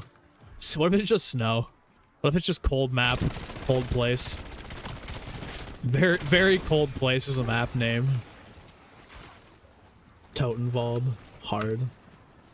Snapping a damn shock mimic for good. Yeah, what if you like get the summoning key and you just erase all the mimics for forever? Doubt the house would actually be part of the map. I hope it is though. Dude, like we've never fucking played at the house. I can't believe we didn't fucking go into the house in Revelations. I mean, you want to talk about down bad marketing? Like how the fuck did we not go to the house in Revelations, man? I mean, the house was teased everywhere, and then not going to the house in BO4 after Sam is literally like, oh, we're going to the house, Eddie, and then we're going to the Great War, and then the next map is fucking Togder, Totem, Victus. Like, what are we doing? What are we doing? Give me Totenwald with the house. You do as part of the Easter. I mean, yeah, you're right. Technically, we do go to the house. I'm saying like playable area. I thought that would have been part of the spawn area, man. Kevin Drew is the mech suit for the final boss. I think it'd be funny to see Kevin Drew as a boss out of me. What up, Israel? What if cold is the eerie feeling for the map opposed to the temperature? Ooh. Nuked York. All right, I'm just gonna give up. I'm gonna go back to the menu and see how much XP I need for this. People are forgetting we've already been to the house after Ashes. Technically, yeah. Technically, we've been to the house in between maps, but once at least. I can't believe there's not even any like quotes about that where they're like, oh yeah, you know, what the fuck was that house place? There were a lot of like drawings up there of these kids, man. Really hope we get a new ammo mod or fuel upgrade. At least BO6 had a Dark Flare, Mr. Peaks, Lightman. BO7 had Toxic Growth, Fireworks. They aren't even new. I think it's time for a new perk. It's time for a new perk. Check Ash's posters. All right, I got you. No, let's go over there. This is why you can never rate BO4 that high. Huge rug pull because of budget cuts. But that's the problem, man. That's what that's part of the problem is everybody looks back so fondly on that. But like, you know, you can sit there and say, oh, that was never the plan. All right, we're a tier and a half away here. 2 tiers away. Damn, we're fucking back half of these things take fucking forever. That's Paradox Junction. Let's say Ash of the Damned. Yeah, I mean, that's just the one. I mean, aside from the gameplay loop of BO4, I didn't really like just the base mechanics, but yeah, dude, I'll never forgive them for every single fucking. Every cutscene, Blood of the Dead. Oh, Nikolai, you're gonna need to keep your soul. It'll be needed to defeat Dr. Monty. And then Classified. Oh, where are we going? We're going to the Great War. War? What kind of war? The Great War. Like that's pretty hype. You know, to me that sounds like we're getting a Great War map if you ask me. And then we get fucking Alpha Omega, 1 map away from Togder Toten. We're going to the war, Eddie, the Great War, and then we're going back to the house to kill Dr. Monty, and then it just doesn't happen. Like, I mean, come on, man. Come on, man. Come on, man. Come on, man. You can defend BO4 all you want, but that shit just turned. I mean, that shit just pissed me off. And I remember watching the. You know what? I don't even care. I'll say it. I remember watching the ending for Togder Toten, just being like, "What the fuck, man?" Like, I was so disappointed with it. That's why I want them to do the multiverse. I want to see I want to go to the fucking Great War. This is their one chance to bring it back, man. The only chance we're ever getting for a Chronicles 2 and a Great War map is literally if at the end of this game they just bring back the multiverse. But that fits too. Like, imagine they bring back I mean, people are gonna be pissed regardless, but like, you bring back the multiverse, you go into the 20th anniversary with, you know, a Great War map at launch. Multiverse restored. All of the 20th anniversary is like build up to going after Monty. Oh, dude, it'd be peak. BO4 was just filler since we didn't get the Great War map. BO4 was the whole game was just filler. I mean, again, for everybody that wants to talk about how good BO4, like, we didn't get one new map in BO4. Did we even get a new wonder weapon in BO4? We didn't even get one new wonder weapon in the fucking either maps of BO4. We didn't get. I mean, we got the Acid Gat and Magma Gat back. I mean, the Magma Gat, again, technically the same. I mean, what's the difference between the Magma? I mean, aside from the Magma Gat being way better than the Thunder Gat, I mean, it's the same shit as Paradox Junction. I mean, yeah, we had the Chaos maps, which were new. I'll give them that, right? Each of those were new wonder weapons, but Winter's Howl, Alpha Omega Ray Guns, Wonder Waff DG1. Like, I mean, come on. Like, why? Where's the outrage for that? I mean, we don't really talk about that. We talk about how good those maps were and how awesome it was. And I agree. Easter eggs in that game were cinematic, at least for Blood of the Dead and some of the Chaos maps. But where's the outrage? Where's the outrage for those remasters? We got sold remasters and a season pass. Come on, man. I mean, we're all just kind of dancing around the truth, if you ask me. Starting for Ashes is good XP run, by the way. Yeah. Didn't cry at the end. No, I was pissed off at the end, actually. I was fuming at the end of BO4. Truthfully, I was fuming because of one, like, the ending of the Ether storyline was fucking cartoon. It wasn't even fucking CGI. It was all cartoon cutouts. The budget was cut so bad. I know it's not really their fault, but, like, didn't like that at all. And the ending itself is just, man. Not a fan. Not a fan. Let's go! It's Cade coming in for the 23rd month. The Tundra Gun. The Tundra Gun. Can't forget the legendary, iconic, top 5 wonder weapon of all time, the Tundra Gun. Yes. Okay, here's Oscar. So this is obviously Astra Malorum. Not sure what either of these are. The Thing in the Cellar. Any Cold Place references over here?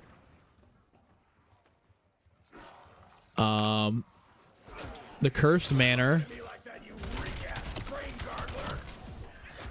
What the? Oh, you. This guy's creepy looking. This guy could be. I can see this being a boss somewhere. Imagine this is the Frozen Forest boss. Beneath the surface, something waits. I'll be seeing you. Terror from Blackwater. Oh, never mind. This is Blackwater Lake. Never mind. Where was this guy in Blackwater Lake? Cursed Manor. This could be interesting though. This actually, All right, hold on. Hear me out. We just found it. Hear me out. Let's put our, hold on. You guys know what to do. Here. Hear me out. The cursed manor. Here's like a little, here, look, it looks like here it is. Frozen forest. Some houses want you to leave. This one begs you to stay. Buried. Nuketown is cursed. That's buried. Well, it's not going to be 1-to-1, all right? We're going to be real here. It's not going to be 1-to-1 here, but hear me out. Tinfoil hat time. Tinfoil hat, Matt. Tinfoil time. The cursed manor. Imagine if it's the house in the frozen forest. I mean, it's not, obviously it doesn't look like the house. It doesn't look like the house in the exfil. It doesn't look like the house and whatever, but you're telling me that's not a frozen, very cold place right here. That looks like it's frozen to me. That looks like ice to me. The cursed manor, the cursed house, the cursed Monty house in the dark ether. I think we cracked the case. Because that house technically is cursed. Shouldn't that house technically be dead? Why isn't it in the dark ether? I think we cracked the case of DLC 3 today. I think, you know, if anything got done today, we cracked the case of the location. Frozen house in the forest. Oh, frozen forest, a bunch of ether artifacts, and it's the Dr. Monty house. I think we Inspector Clouseau the shit out of this. Guess we've confirmed new wonder weapon for the rest of the maps. New wonder weapon, new settings. Although is that? I mean, that's it's a frozen forest. Technically, is that technically new? I'm saying it's new. Would be cool. Which wonder weapon do I want to return in DLC 3? Tunderground, Scavenger, or Winter's Howl? Preferably neither, but if I had to pick, probably the Scavenger. It'd be sick to have like a new wonder weapon and then have the Scavenger be like an updated buffed version of it. I think that'd be pretty sick. Winter's Howl making a comeback. Panos boss next. Imagine we see a campsite where Primus and Ultimus died, though. That's what I'm saying. That's what I think could be really cool if you think about it. Like, imagine if it's like you get the campsite where Primus and Ultimus are just like laying dead there. Their bodies have decomposed. You could have like it be, you know, frozen-y jellyfishes up in the sky. You've got like all these different ether artifacts and remnants laying around the map. That could be pretty cool too. The potential's there for it. I think it'd be really cool. I think maybe it would almost make more sense for the next game if they're gonna do, if it does end up in the eventual return of the multiverse and whatnot. But yeah. All right, let's see here. Come on. Dude, this event takes fucking forever. I don't want to pay to skip through these last two tiers either. Also, let me see where my weekly challenges are at. Complete 20 TED tasks in cursed mode, 10 consecutive critical kills with marksman rifles, bloodbath medals with the MXR, 25 kills without reloading with an LMG, defeat Oscar on Astra Malorum, 5 special rounds on, I mean we could do that. I guess we could just do that. Origins is a cold place. What if it's snowing though? If it's not, or what if it's not snowing? Let's just defeat Oscar with this gun here and get that challenge knocked out of the way. The relics we collect better have some significance. I doubt it. I think the relics are just fun little nods. I wish they were more, but I'm surprised they even did the summoning key. I thought they would have saved like the summoning key or the Sentinel artifact and stuff like that for later on. I thought that those would have been saved for like actual in-game stuff. Origins is a cold place. I read that. The Frozen Void. Ooh, actually the Frozen Void would be hard. I think the Frozen Void is up there with the names I'd like to see. Not purchasing Premium Pass. We'll see. And skins don't really entice me this time. I didn't do it for the other one either. I didn't get the Void, or I didn't get the shit for whatever it was. Like, how was the first event? Fallout. I didn't do that. Frozen Shadows or Freezing Forest. Frozen Shadows. Hell's Retriever, next relic. I mean, can we just get it in game, man? I just want to use. I mean, can we just get it as a side egg, please, please, please, please, please? Shadows of Cold. Cold place, cold map. DLC 3, cold. The map name is literally just DLC 3. Freezing cold. The cold sleet. Wonder what Strauss and Pack will enter the story since they're trying to reach the crew in BO6. It'll be really interesting to see like how many characters from other worlds end up being pulled out here. Dead of Nuclear War map. I can see it. I can see if New York still exists, this is probably the map to get it. Third DLC that is cold. The next map is just simply going to be called Freeze. Chilly. A chilly day. If we do see the campsite, given that Dark Ether has messed things up, what if we encounter Sam when she was struck in the Dark Ether during the events of Firebase Z? I think that the twins pretty much negate any chance of like actual Samantha coming back. I mean, although technically, depending upon which sides you did for the Easter egg in Reckoning, a version of Sam could technically still be alive because of the Sam orb getting the body back. But I think the only chance of Sam coming back would be the twins fusing back into one. Damn, it's cold. That's a good map name right there. Round-based cold one. Favorite boss in BO7? So far, I'd say probably...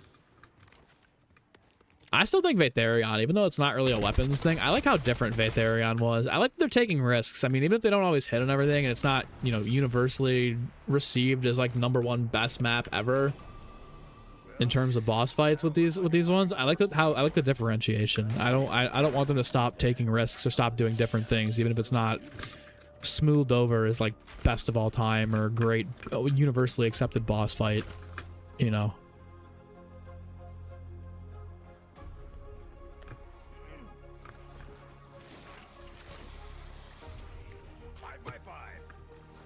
The range there is actually pretty hard. Permafrost, forest, cryo freeze the map. A chilly night. Snow forest, cold forest, forest of the freeze of the cold. Polar Express.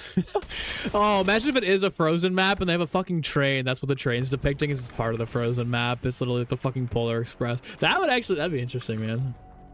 Frigid Mortal.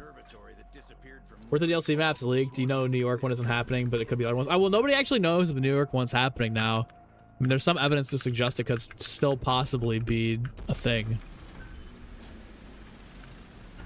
Cold place with trees. A night at Chili's. Your heart's the cold place recently? Felt that, man.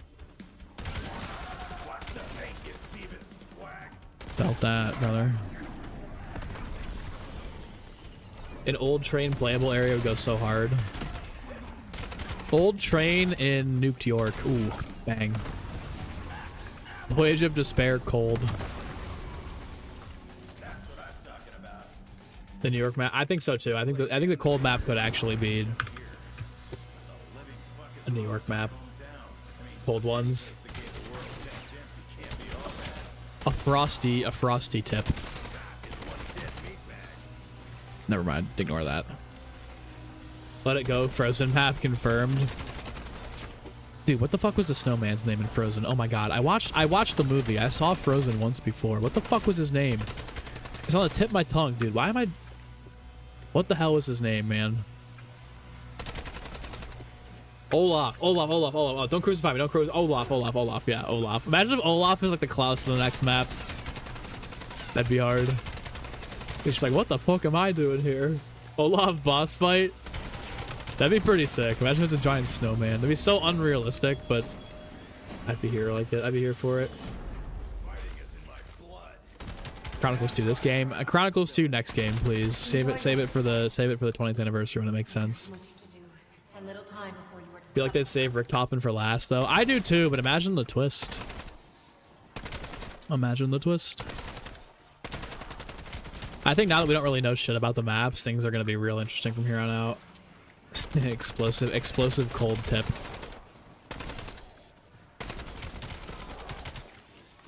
Why do they add new voice lines to maps and Reloaded? Why not do them with the one? I don't know. That doesn't make any sense to me. Asking the same questions you are there. Chronicles 2 this year because of GTA 6. I think it'd be better to just leave it alone. I mean, as much as I want a Chronicles 2, I think the smart play for this year would be bring in the BO6 maps, give them like curse support, and get all of the last 2 years on one system, since they've already got all the perks, field upgrades, ammo mods, score streaks and stuff. Put it all on this game, and then save Chronicles 2 for 2028. Wish we got BO6 maps carried out. Yeah, that's what I'm saying. I think that might be... I could see... I mean, I have no knowledge. This is all pure speculation and just my own personal opinion. I think that if they were going to do that, that would be DLC... basically DLC 6 or update in Season 6 would be like super Easter egg followed by... I think like, okay, it actually makes sense to do like super duper Easter egg where it's tracked both years. And they've got the Easter egg skins from the past games in. I think it would make the most sense to do like a Season 6, bring over the BO7 map or BO6 maps to BO7 and then do like a super duper egg.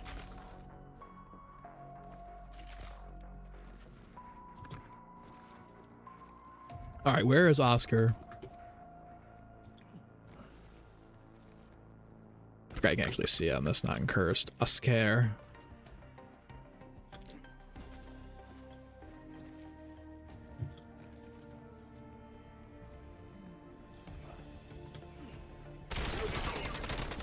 Oh, I forgot I got a nuke. I was like, how the hell is he already at 3rd health? This might be hard without, I mean, I know they nerfed him, but this might be pretty tough without...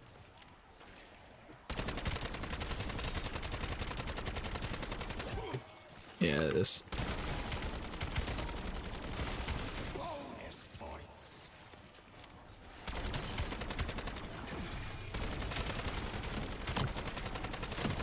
Oh, this gives us a chance to try out the death machine, too. We kill him.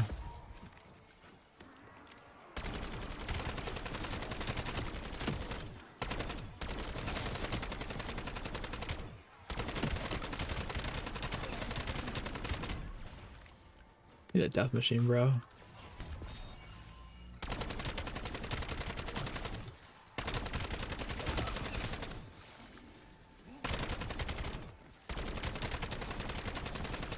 This is gonna be. I don't think this is happening. I think we gotta just get a score streak. We need a war machine, realistically. Maybe we'll just play around him, hope for a nuke or something. The movement and his speed. As you start swinging animation more than 1 meter away in the player, super sprinters suck. Bring back the old movement speed. I totally agree. I think especially in the high rounds, it's so hard to train. How do I feel about the new map? I like Paradox Junction. I don't think it's a bad map by any means. I mean, if you can't get past the fact that it's Nuketown, I totally understand. I'm not gonna sit here and be like, oh, dude, 100%. But I don't mind it, man. I think it's a nice little gap here. I mean, would I have rather had a brand new Shadows Wheel type of map? For sure, don't get me wrong, but I'm just vibing, man. If we get 3 more maps that are all on the level of Ashes the Damned, Astra Malorum, I gotta be better than Astra Malorum, but in that same vein, I'm here for it.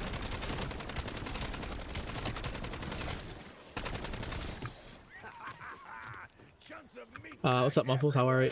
You're just thinking about this. Would love to have all the BO6 maps on BO7 with the quality of life improvements, but wanting to play Terminus, but you don't want to go back. I haven't played BO6 since this game came out, but I could totally see BO6 being a hard fucking play. I think it'd be so cool though. I mean, you get the jet gun in this game, you get, you know, Beam Smasher with all the quality of life updates, all the new augments and stuff. I think that's what I have no proof, but I feel like that's where we're heading. Use the, oh, you're right. Use the trap. My bad. I'm so dumb. Let me grab Quick Revive and Jug then before we do this. You're right. I'm not thinking. Comical at this point. What is Treyarch doing? Well, it's funny because all the people that have been bitching about Black Ops 7 and how we don't need any more Black Ops and how there's no creativity are the same people that are going to fucking hammer the pre-order button on Modern Warfare 4, totally neglecting that just because it says Modern Warfare 4 doesn't mean it's actually not Modern Warfare 7.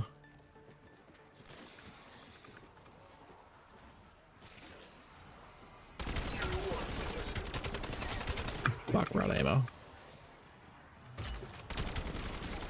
No way, Mars Lover's down on Astronaut. I don't hate Astronaut. Astronaut's a cool map. I'm gonna die in a corner here.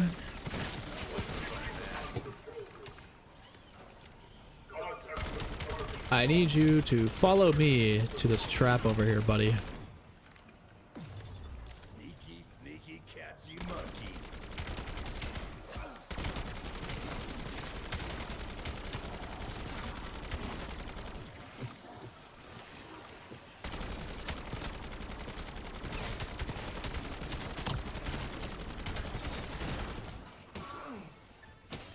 This way, Oscar. Okay. Got you. Hold on. All right, let's see what this death machine's about. Hopefully this murders him in cold blood even.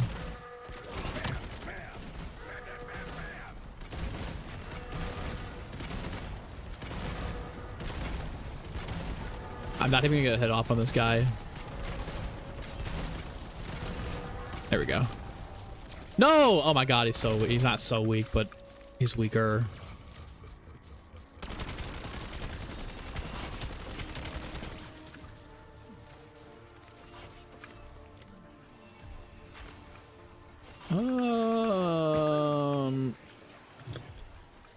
We know the title for Modern Warfare 4 is it's just the 4th Modern Warfare. I mean, even if it's just another Modern Warfare title, it's like I still don't like people. I don't know. A lot of the Infinity Ward stands on Twitter are, oh, we don't need any more. We don't need more Black Ops. We don't be like, I agree, we don't need any more Black Ops. But then you're gonna sit there and be like, oh, MW4 is gonna save the franchise.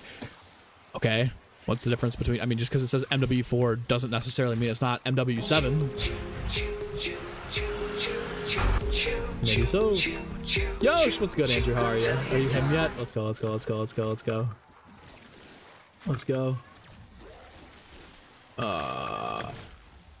on, let me. Here, are you him yet? I feel like you've always been him, buddy. Just my opinion, though. I don't have points to pull this trap. That is embarrassing. Of course, there's a 2x. Watch this not count as a kill Oscar moment. Oh. Go down. There we go. Show me my chow. Bang. All right, here's the special death machine.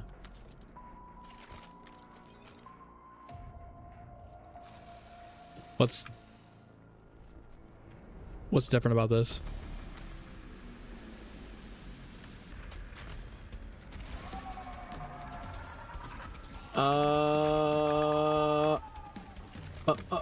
Obliterated your will to play zombies this game lane. Camo grind got to. Don't know why it took longer or felt longer than BO6. Finally we're on PC since your last 5 out of 30.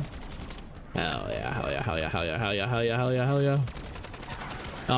I get it, man. I think it might just be like back-to-back year. I mean, I know we did MWZ the year before BO6, but I feel like I don't know why it would feel like it was longer though. I mean, there was less headshots to get and the special challenges weren't nearly as bad this year, but maybe it was the Doomsteel challenges. Those definitely took fucking forever. Those definitely Doomsteel took forever. Cold place. Has 50 extra rounds and it's explosive.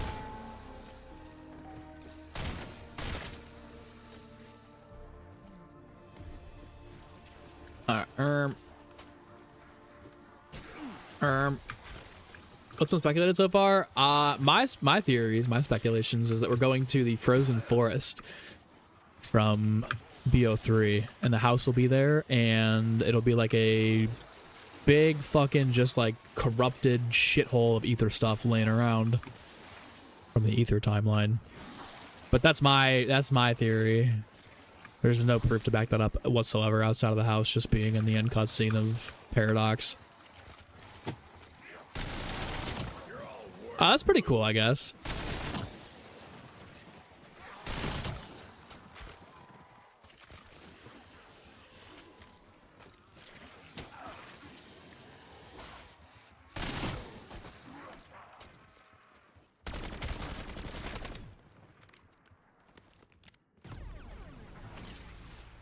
Black Ops 4 camo grind was definitely the worst, dude. Yes, tell me about it. BO4's was terrible. I hate not being able to spin the box.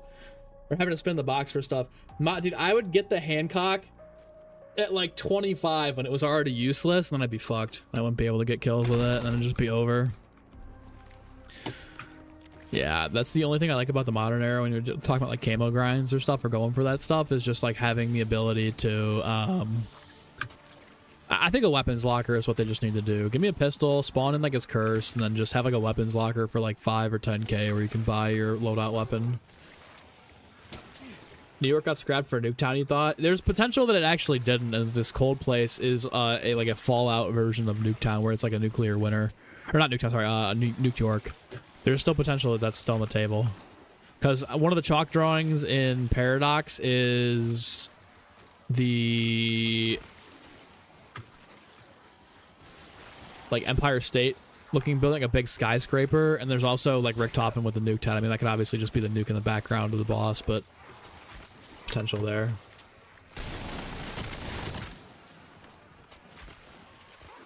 I mean, that's pretty. I mean, it's cool.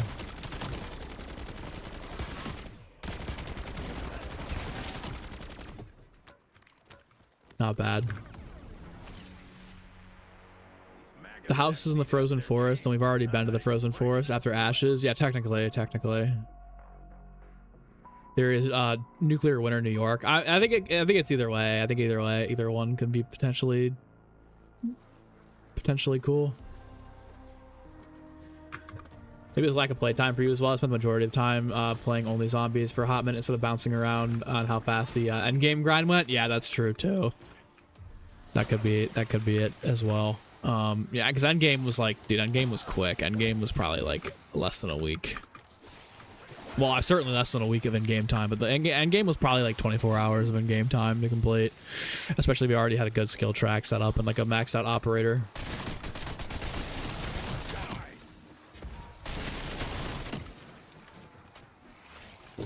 This death machine's alright. I wonder how it would play on high rounds, but it's actually not. It's not bad. It's pretty cool. It's no bonfire sale or a free perk, but definitely a nice little extra boost.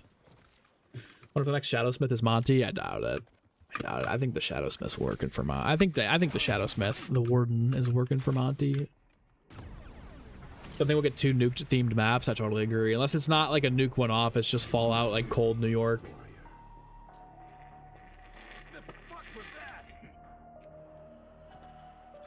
Drawing the skyscraper on Paradox makes me think otherwise. I agree, unless all that was done with, but I don't think that. I think they would have removed some of those chalk drawings if that wasn't going to be part of another map at any point in the future.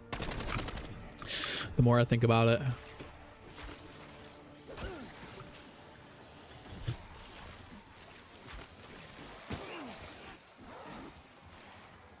What fucking XP do I need, dude? Christ.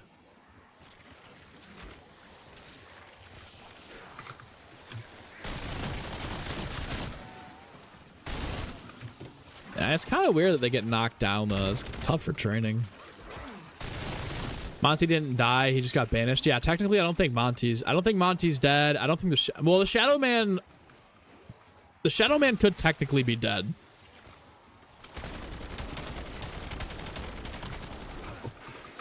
Although Nikolai says, I think the Shadow Man was banished to the Dark Ether. Although I think the Shadow Man should have been in the summoning key during Tagr Toten when it exploded. Because that technically takes place outside of the loop after Zetsubo when they go to Blood. So like technically the Shadow Man should be dead, but I wouldn't be surprised if he was still alive somewhere.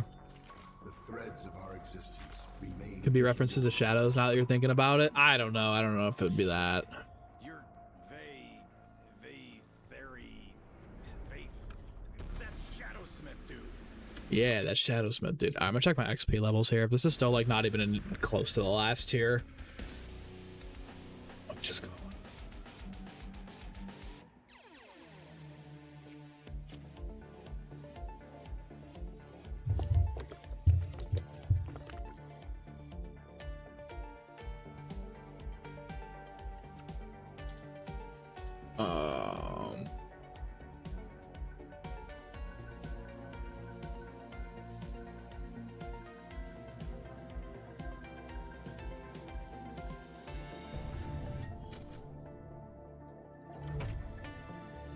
So I gotta check my email real quick.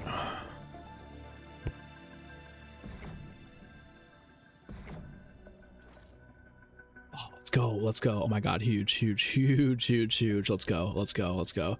Dude, Tesla is so good. Their support is so good. I can never not recommend Tesla enough to you guys. Back in January, I ran over a metal pipe and completely burst one of my tires. And I took it to like a local place that does like tire repair and stuff, and they said they could do it, even though they're not like a Tesla center. And they put the wrong tire on, then gave me they gave me a non-refundable tire. Said you should just purchase all of it. Well, okay, here's the full story. Let me say the full story. And Joshua, yeah, I got you, man. That's my bad. I shouldn't be saying that anyways. It's my fault. So let me give you the quick story, the quick rundown here. So I run over a metal pipe. I had it towed to like a local place. Dude, these last 2 tiers are insane for XP. All right, we'll go back to Paradox and run it. So, okay, I run over like a metal pipe. The entire tire pops. And then, so I had it towed to like a local place that said they could take care of it for me. And they didn't. Like, they just straight up were like, hey, yeah, so, you know, we're gonna have to order in like Tesla fitting tires, right? And I'm like, okay, cool. Like, yeah, that's fine. Doesn't matter how long it takes, just, you know, get it done. And they were like, but you should replace all 4 tires because, you know, the front ones are the treads down and, you know, to be safe. And I'm like, I just bought the car last year. It's got 15,000 miles on it. Like, there's not a chance in hell these tires are already bad. It's 2023. Like, it's not. No, like, just replace the 1 tire. And the guy goes like, well, you know, you should really have another tire. Blah, blah, blah. I'm like, no, I feel like you're just trying to upsell me 4 tires because you want to make a quick band off me. And so the guy's like, all right, you know, we'll order the tire in. Probably won't be done until tomorrow or the next day. Like, we'll call you. I was like, cool. Hour later, they call me back, and the guy's like, hey, you know, the car's done, come pick it up. And I'm like, really? You got the tire in that quickly? And he's like, yeah, you can come pick it up now. So I get there, and the guy's like, you know, we just want you to know that this isn't a Tesla-approved tire, and, you know, it's not a right fit for the car. So, you know, sooner than later, you should probably get all the tires replaced. And I'm like, oh, I'm not doing it here. And the guy's like, well, it's not safe to drive on. And I'm like, well, then why'd you put a tire on that's not safe to drive on? And the guy's like, well, you know, you said you wanted to get it done ASAP, blah, blah, blah. I'm like, you said you were going to order a tire for this. And he's like, yeah, well, whatever he said, you gave me some bullshit. And I'm like, all right, listen, man, you know, like, I don't get why you did that, but for sure. He's like, you know, we can just order all the right tires on, but I want you to know, like, this tire is not, there's no warranty on this tire. I'm like, so you put a wrong tire on my car and you sold me one with no warranty. What are you doing? And I was getting kind of like aggravated with the guy because I'm like, why would you do that? Like, you literally said you could take care of this, that you guys had the right tires for this. What are you doing? So they give me my key to the car. I get in it and they're like, you know, you should really, you know, ASAP get this tire changed to get things figured out. I go, okay, I'll take it to Tesla then because I don't trust you guys to deal with this. And so there's still XP on 2 over here. Oh, only 45 minutes. All right, 45 minutes, and we'll call it after that. So I get in it, and the first thing I notice is that it still says that the tire has 0%. Like, there's no, like, it's still flat. So I go, okay, like, all right. So I look at it, and they broke the sensor for the tire. So not only did they put a wrong what is a Tesla fitting tire? Like, they don't have the run flats and the size. Yeah, exactly. So it's not like the right, it still fits on the car, right? But it's not like Tesla compatible where like the sensors can't read that it's not the right tire, right? So it's not like there's only like, I think like 6 tires that you can put on that like don't get me wrong, it still drive around and it runs, but it doesn't technically fit perfectly, and it's not a match for the other tires either. So I'm like, all right, not only is it not a match, you guys couldn't get the right tire in there, but also, you also broke the sensor for my car. Like, what the like, dude, come on. And there's not refundable. What do you mean it's not refundable? Why can't just take it? Like, at this point, just take it off and go get the right tire. So I take it, I'm driving around on it, and like, it's clearly not the right, it's just clearly not the right fit. It doesn't match the other tires, and it's like, there's a tire imbalance. I can feel it. Anytime the car gets above like 50 miles an hour, it starts to shake. Like, it's just clearly not right. So I mean, obviously I drove down to Stanley's wedding, and I could tell anytime I got over like 50 miles an hour, it was like kind of getting a little bumpy. It wasn't like this tire is about to fall off. I'm going to crash here in 5 minutes, but it wasn't good. Not a good feeling either. So I finally got into Tesla, like my Tesla app today, and scheduled an appointment for Tesla. And they're like, yeah, we don't have anything for like 3 weeks. So I'm like, bro, I just need this fit. I don't want to drive around on this any longer. I don't want to mess up my rims. I don't want to bust the car. I don't want to have, you know, I don't want to put a bunch of damage on this car, and more damage than I've already done to it. And so I immediately, like, I get the whatever, it's 3 months. I message them back and I'm like, hey man, can you guys, like, is there any way I can get this in faster than, middle of April? Because it's not a safe tire. Conrad's messed up my car. Like, I need this as soon as I possibly can. The guy's like, I'll see what I can do. I just got an email that said it was updated to like Friday or whatever. So like, dude, I cannot, like, their support is really, really good. Tesla support's always willing to work with you. When I took it in there, the one time I've taken it to support before, I actually like scheduled it for 3 or 4 different things. When I got there, they're like, hey, yeah, we did a general inspection. This car doesn't actually need half the stuff you want us to do. We're not going to rotate the tires for you just like they basically were like, hey, we could squeeze 5, for what you scheduled it for, it'd be like, let's say $600, right? But they were like, okay, you know what, we're not gonna, the car doesn't need it. They actually told me, like, you don't need these services, we're gonna not do these, so you're not charged $600 for stuff you don't really need. Whereas any other place I've taken it to, they'd be like, hey man, we're not like, we'll do what, hey, oh yeah, absolutely, sure, we'll replace that, or sure, we'll do that. So they're not trying to like slap you around for some extra cash. Like, they're genuinely like looking out for you, and they just obviously squeezed me in, weeks in advance when they could have. So I can't recommend Tesla support enough. They're really, really chill. The people that work there, at least the one by me, is really cool. So yeah, not good. I was trying to mess with you. Yeah, every time one tire goes down, they cook it, broke the TPMS, dude. Yeah, that's what it keeps. They broke the sensor, and they didn't fit the tire at all. Dude, it's just like I can tell. The second I got it back, I knew something was wrong with it, because it's like bumpy, and it's choppy, and I'm like, bro, you tell me you can do this, and then when I'm like, I'm not buying 4 tires from you, you just completely throw the towel in and say, this guy, like, come on, man, what kind of support is that? So shout out Tesla, man. The actual support staff there is so goated. Like, they're awesome. And I guarantee you, like, I scheduled it for 7 things. Like, I need my tires. I haven't got my tires rotated in a while. I need those. The alignment's probably going to need to be done because of the discrepancy in the tires. There's something else they said, like something about the AC or whatever, like recommended stuff. But they also told me if you schedule it for a general inspection, and they find it, it's technically covered under warranty. But if you schedule it saying like, I need this process done, and it doesn't need it, or like if you say like, I need this done, right, then it's not covered under warranty because you're saying I need this fixed. But if it's found under general inspection, it's basically free. So goated. Feels like rage bait. Dude, I was pressed because they were cool up until I was like, yeah, I'm not replacing all 4 tires. They don't need it. And they're like, well, the tread's really down in the front. I go, I just disagree. There's no way that a car with 12,000 tires with 12,000 miles on it is cooked. You're telling, like, I just don't buy it. I'm not as big of a car guy as Lane, but like, Lane, in your professional opinion, do you think tires that are made to have like 60K, 80K, or 80,000 miles on them before they need to be replaced, do you think the tread's cooked on those after 12K miles and limited driving? I just disagree. I mean, I don't really know personally, but like, I just disagree. I just fundamentally disagree with that statement. And as soon as I told them that I wasn't getting the tires replaced, they were like, all right, buddy, we're throwing on a tire and we're going to completely just destroy your stuff. But yeah. As a car drive away from Ohio? No.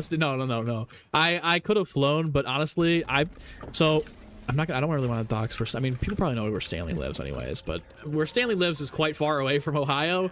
And I could have definitely flown, but one, I wanted to see if the car could actually make it down there and back, and how the charging would be on a long extended trip like that.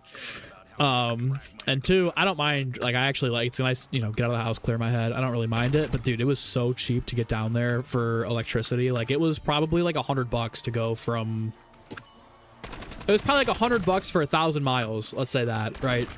Well, maybe even more than that. It was probably like $100 in electricity for like maybe like 1,500 miles round trip, which is pretty nutty. So chilling.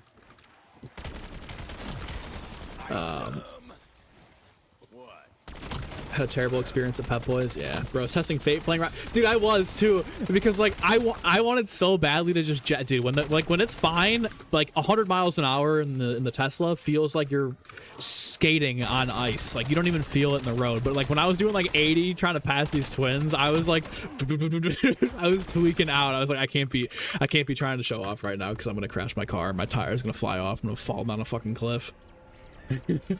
Not happening. Is there They have to argue the dimensions, it's like they didn't balance it correctly. I bet you they didn't. I bet you they just slapped the tire on and said, this guy, like, you're out of here. You don't need these services, but the next time your car fails and we didn't do it, we will not be covered under warranty. Basically, no, literally, exactly what they said. And every time I've taken my other cars there before, I feel like they fix the problem, but then something else goes wrong within like the next 2 weeks. I think they're just scamming people, to be honest. Paradox is far from trash, but it's not the best for sure. No, it's not. It's not trash, but it's not the best in the game. The gameplay loop's pretty fun though. It's easy to set up. It's quick. It's fun. But yeah, definitely a launch map maybe. Tire pressure sensor and unbalanced. I think so too. I'm scared they're gonna be like, yeah, dude, you just need all 4 tires replaced now. But I'd rather get it from Tesla than the place I took it.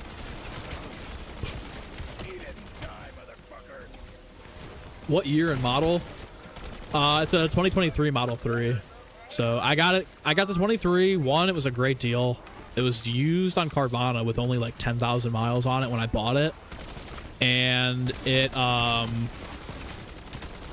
was a 23, which is like the newest battery type that they've released for the cars. So like the charging is infinitely. You can actually charge to 100%. I think 2022 and below, you can't charge to 100%. I think it caps you at like 80 or 85 to preserve battery degradation. But the 2023 Plus, you can charge to 100 with no issues, which is what I really like about it. Well, obviously, right? Like, get the most out of it. But I'd highly recommend it. I know it's kind of like, oh, you know, electricity. I've had no problem with anything with the car itself or with Tesla support individually. They're perfect. But if you take it anywhere besides it, I would never recommend taking it to just some other shop. Even if they say they can do it, I just wouldn't recommend it. How long are the tires for? I mean, it's only 2 years. I mean, the car is only 2 years. Even now, it's like 2, maybe 3 years old. And the tires were 3 years old with now like 20K miles on it, but leave a 5-star review. No, because I feel like my name is going to be on there. I don't want them knowing my name, especially if I have to ever bring anything into that shop ever again. But I'll definitely make a burner account and I should just be like, yeah, they scammed me.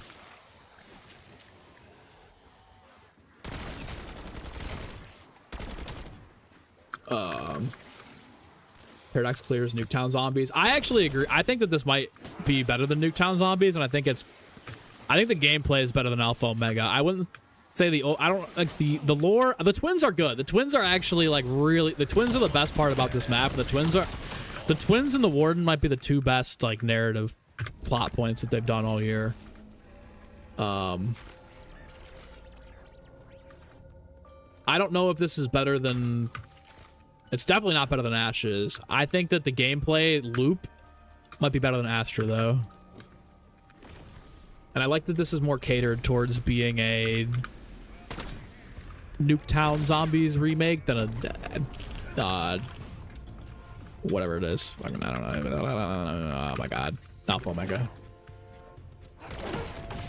I like the map. I do. I think it's fun. I think this is the best, like, just hop in and play gameplay map that they've released in the past 2 years. I think it's better than the Tomb. I think it's better than Liberty. Although the jet gun is better than the Sundergat for sure.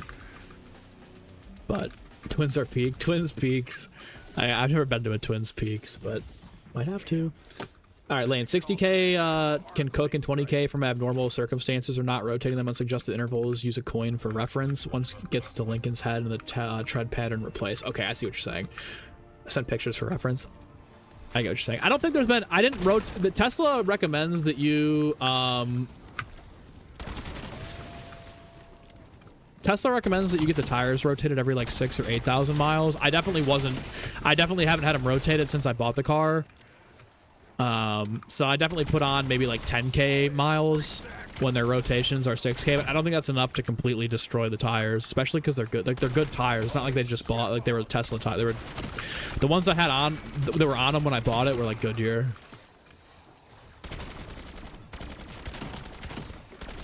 Nuketown BO2 is fun, but you think Paradox has more to offer. You'd rather play a map with an Easter egg and side quest. You put Nuketown above BO2 and Alpha Omega if you were to make a tier list. I think I actually agree with you in this case. The Easter egg in this map is, I don't know if it's not an S tier Easter egg, but it's not bad either. It's not too bad. A Treyarch slide on trash like this and you play it. You're one of the people who like it, who play it, so not sitting on some throne just saying the map's a huge letdown.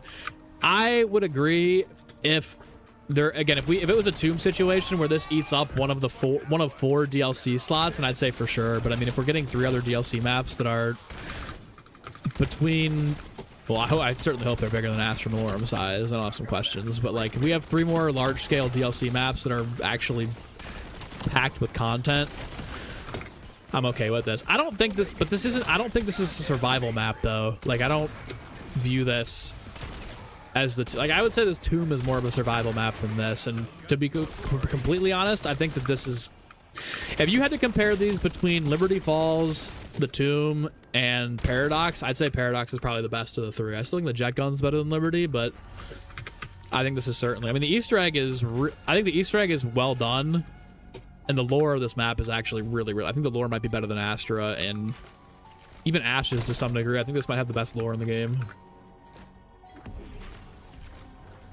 It's not trash. This is where opinions are going to differ. I don't think it's trash either. I don't think that... I mean, if you were asking me if I would rather have this or like an experience like Shadows of Evil, I mean, obviously I'm picking Shadows of Evil or DE or Origins or whatever, but I'm not... Actually, I don't think it's that bad. I mean, if it was just anything else besides Nuketown, I think this would probably be regarded as an A-tier map. If it was any other location, I think it's just the location is what's beating people over this.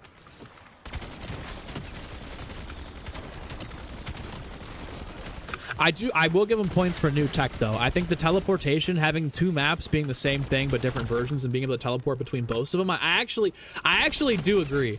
I do think I will give them points for the technology being innovated here because this is, I mean, again, if it wasn't Nuketown, I think it would be way better in terms of community sentiment, but I do really, really actually like the innovation here in terms of what they've done for the map itself.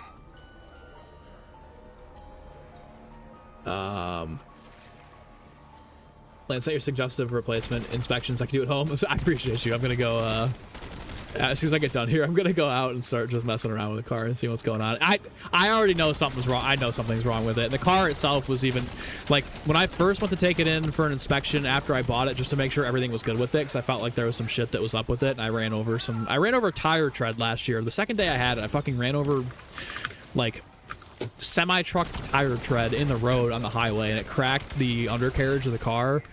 But when I took it in back then, there was no like suggestive like, oh hey, you should replace this, this, this, and this on the car, on the app where you go to sign up for like service.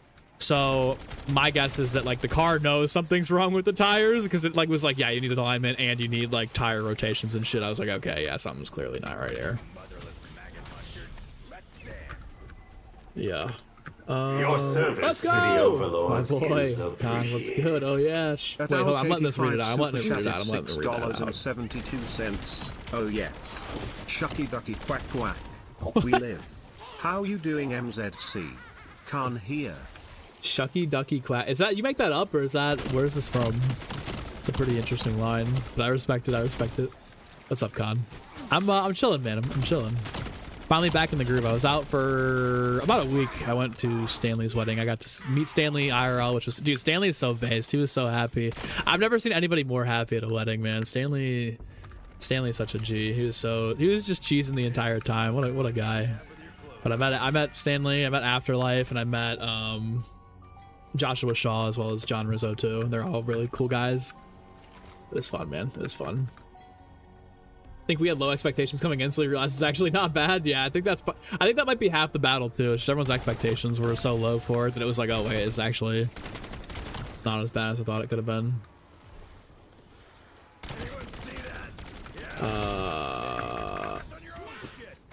Why is the Blundergat here? Okay, so I actually 100% agree with you. I think that the Blundergat not having any lore behind it is the biggest misstep this map has. I think if you're going to do a remastered Wonder Weapon like that, aside from it just being like a paradoxical time loop, the Blundergat makes no sense. From a gameplay perspective, I get it when you're comparing it to like Mob.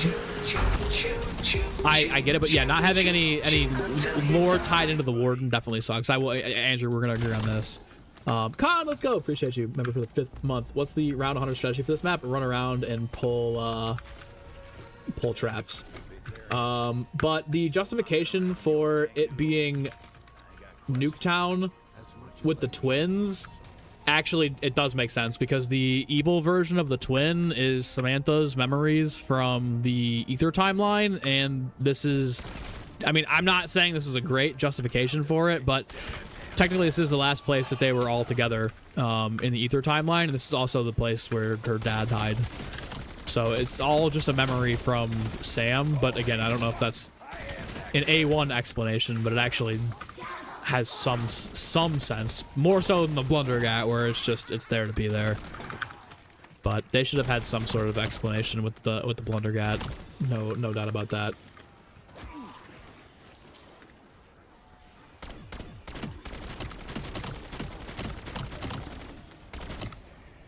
For certain.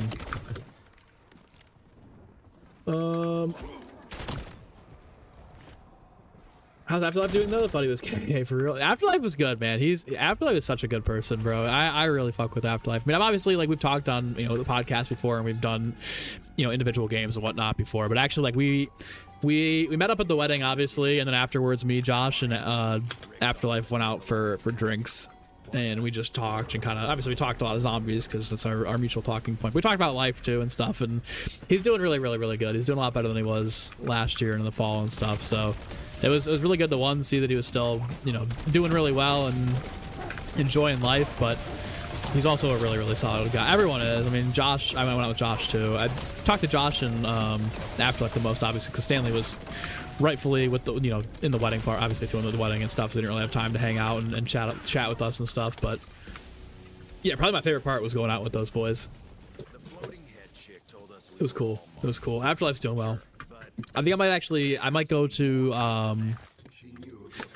the COD event in Atlanta in a couple months with DK and Fajardi.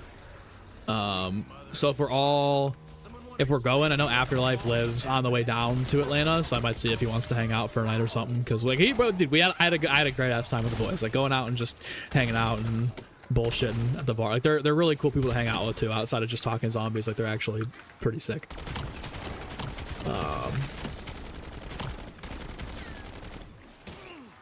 See.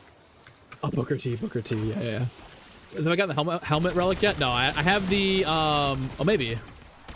I don't remember. I got the first relic that you get for petting the dog, but I don't have either the 40 or 60 tier relics yet. And the summoning key, or I think the Mangler helmet, or the other two I don't have quite yet.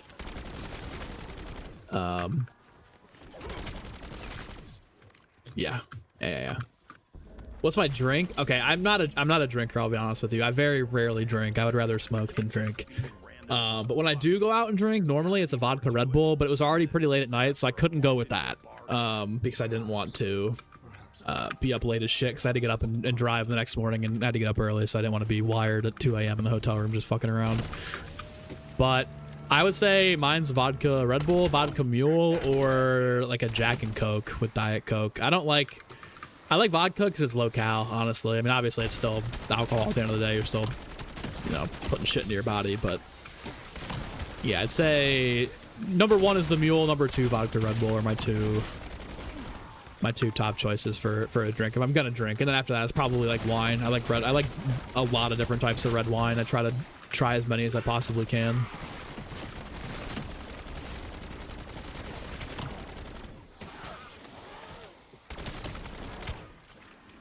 Really looking forward to the next map, large map and seemingly snow environment, which could be your favorite. Got you really intrigued. I am too, and not knowing a lot about it with the leaks and stuff is definitely a big plus there. Pass by South Carolina, pull up, take you bullfishing. I might have to take you up on this offer, dude. I might have to take you up on this offer. I might carve out some extra time to stop by, because that's Afterlife lives pretty close to that. I didn't have this time on the trip. I didn't have time this time to stop by because I had to get to the wedding, then obviously get back for work and whatnot. And I was already down there for a couple of days. But I did pass through, dude. A lot of the charging stations I stopped at were in Carolina, and I just sat there for like 20 minutes with a car charge and enjoyed the sun, man. It was like 90 degrees the one day I was driving home, and it was so nice to just sit outside and enjoy the heat, because the weather up here is fucking trash right now still. So yeah, I might have to take up on that offer just to hang out, even. Not even I need a place to stay or anything, but just to see the boy. Might be the opportunity, because the event is in Atlanta in the middle of May. So if it's like I can't imagine it's like a middle of the week thing. Maybe so. But if we were gonna do like a fishing thing, I would definitely I'd have to go to like Hilton Head for the summer or something, or like take a trip and then take a day to do that, rather than just be a pop through hangout kind of thing.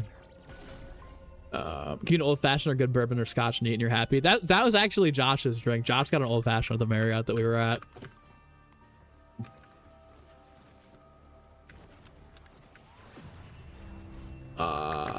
Not trying to dissuade anyone, but equal quantities, alcohol is way more dangerous than sugar. 100%, 100%, 100%. Both are bad. Don't get me wrong. Both are horrible for you. Sugar is actually the root cause of dementia. They're finding that it's actually, I don't know if it's diabetes or what, but I know that sugar actually plays a massive part in deterioration of the brain. It like coats the brain, and I think it helps. It shuts it down too. So I think they're finding that. So definitely try to stay away from those. We're taking the future. Or the past. Whatever the fuck.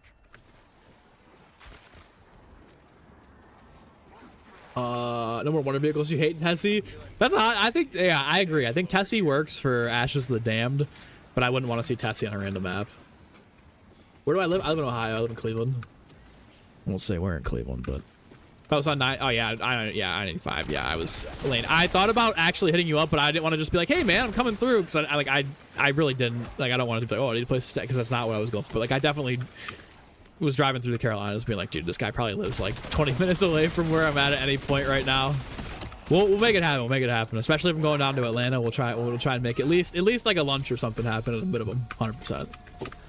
It's nice to meet up. But like, it is, dude, it's funny because like I was like, I wonder how this is gonna be meeting Stanley or meeting Afterlife, because like I know these guys, you know what I mean? I talk to them all the time on social media and I interact with these people, but how's it gonna go in real life? And it was like, didn't feel weird at all. It was cool as fuck, actually. Some reason humans like poison. Actually, yeah, it's actually spirits is what it's really called. Alcohol, spirits. Do another job outside of YouTube? Nah, YouTube full time, thankfully. I'm blessed to do what I love and continue to grow this brand. I do want to get into like social media management and marketing though. So at some point I want to like my end goal for, I mean, not when I started YouTube, but like something I've always wanted to get into is I have a company with Jeff that we registered called Skyrocket, and I want to get to the point where like my YouTube channel is big enough and my views are consistent enough to like feel comfortable charging people for like an hour session or whatever it is, however the model goes. But I really would be interesting to work with people that are just trying to start out and do YouTube channels and or social media management and just see how that goes. Like I'd love to like run an agency essentially for new creators. It doesn't have to be new creators. Like if somebody with 100,000 subs came to me and was like, hey, I'd like to work with you, it would be really sick. But like, you know, just helping people further understand YouTube analytics, what's working in their content, what's not, how to help them, you know, maybe do better in their video editing, and not only that, but understanding the algorithm and CTR, fucking AVD, how to get like tips and tricks to get those up and whatnot. Again, I don't feel comfortable charging for that right now because I feel like the channel's not at the point. Although Afterlife told me I should just go for it because he was like, dude, I feel like, he's like, I honestly feel like it's not, you know, views all the time aren't necessarily, you know, you might want millions of views of video or 100,000 views of video before you can start charging and stuff. But it's like, and it comes down to the niche. He's like, you know, zombie views are down across the board right now. He's like, it's not really anything to do with the content. It's more so just the niche that you're in right now. So maybe I will start opening up some services for that. But that would be my next thing. I don't think I would go for,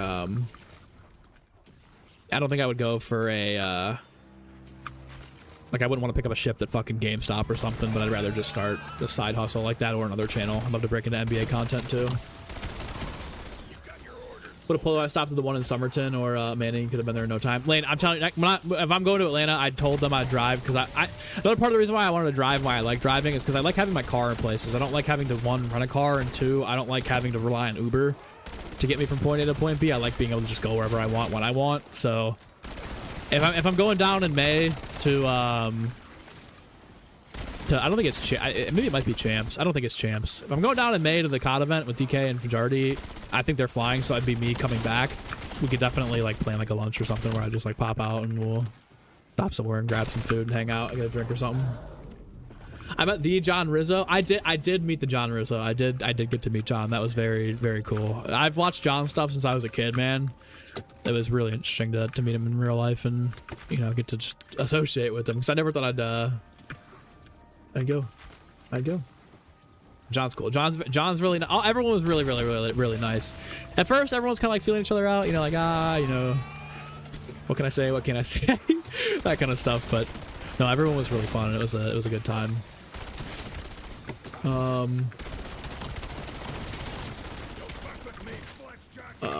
Just make it so you can drive Tessie in the first person. Really hit the third. I think first person should be an option for Tessie. I don't know why that wasn't considered, especially since Ted's in the vehicle, Mr. Peak's in the, like, there's a lot of there's a lot of work that went into the interior of Tessie. It's a good idea, looking to create some YouTube content, obviously for COD Zombies. You know, she'll pay me to watch YouTube videos and critique you haven't posted yet. I mean, if you guys are seriously interested, I'd have no problem doing that, guys. I'd be very interested in that. I love helping people, and like I said, I really do want to get into, like, it's not really I don't know how to explain this. It's not really a networking thing, but we had a website set up where it was like all of our individual channels on the website is like a client showcase with like the view numbers and the top videos and stuff like that. But yeah, I would love to see. I mean, if you guys want, I would totally take you guys up on that offer of like sitting down, helping you guys understand YouTube analytics. Because again, a lot of it, you know, a lot of the growth from YouTube can come from understanding the analytics tabs in YouTube, you know, your CTR on shorts, the watch time, all that stuff. I can give you guys tips and tricks on how to increase those. And then eventually, you know, what would be cool is creating a network of creators. So like, you know, if you want to get together with somebody else or, you know, network with somebody else, having that option there, be like, oh, we're all under, you know, the Skyrocket Talent Agency. Consulting, yeah, consulting, exactly. Social media consulting. I say social media marketing, but that's not the right terminology. It really is social media consulting. And I looked at the guy who runs vidIQ, and like he's grown multiple channels to millions of subscribers, so obviously the pricing is going to be different, but like, dude, I just wanted to see what it would cost to get with that guy. He's booked like 2 months in advance, and he charges like $1,800 or $2,000 for like a 60-minute session. I'm like, I can't, like, I number one, I'm not at a point where I don't have millions of subscribers to charge that much, but like, that's insane. And Afterlife was telling me the company he works for is, like they work with like actual businesses. That's not really, I mean, they have like a creator network, but it's more so, like businesses, he was telling me. And he's like, dude, we charge like 40K a year, stuff like that. I'm like, holy shit, like that'd be insane to get to that level. But obviously for starters, it wouldn't be a steep price, especially when we're just starting out trying to prove ourselves, you know. Like, at minimum, free consultation. How about that? I'll offer you guys a free consultation. If you guys want to take it with me and Jeff, we'll sit down and we'll critique your stuff, and then if you want to continue from there, we can set a price that works for everybody. But yeah, still can't believe Stanley actually made this search. Dude, hold on, I'll show you guys the shirt. Let me go grab it really quickly here. Hold on. Here we go. Full camera.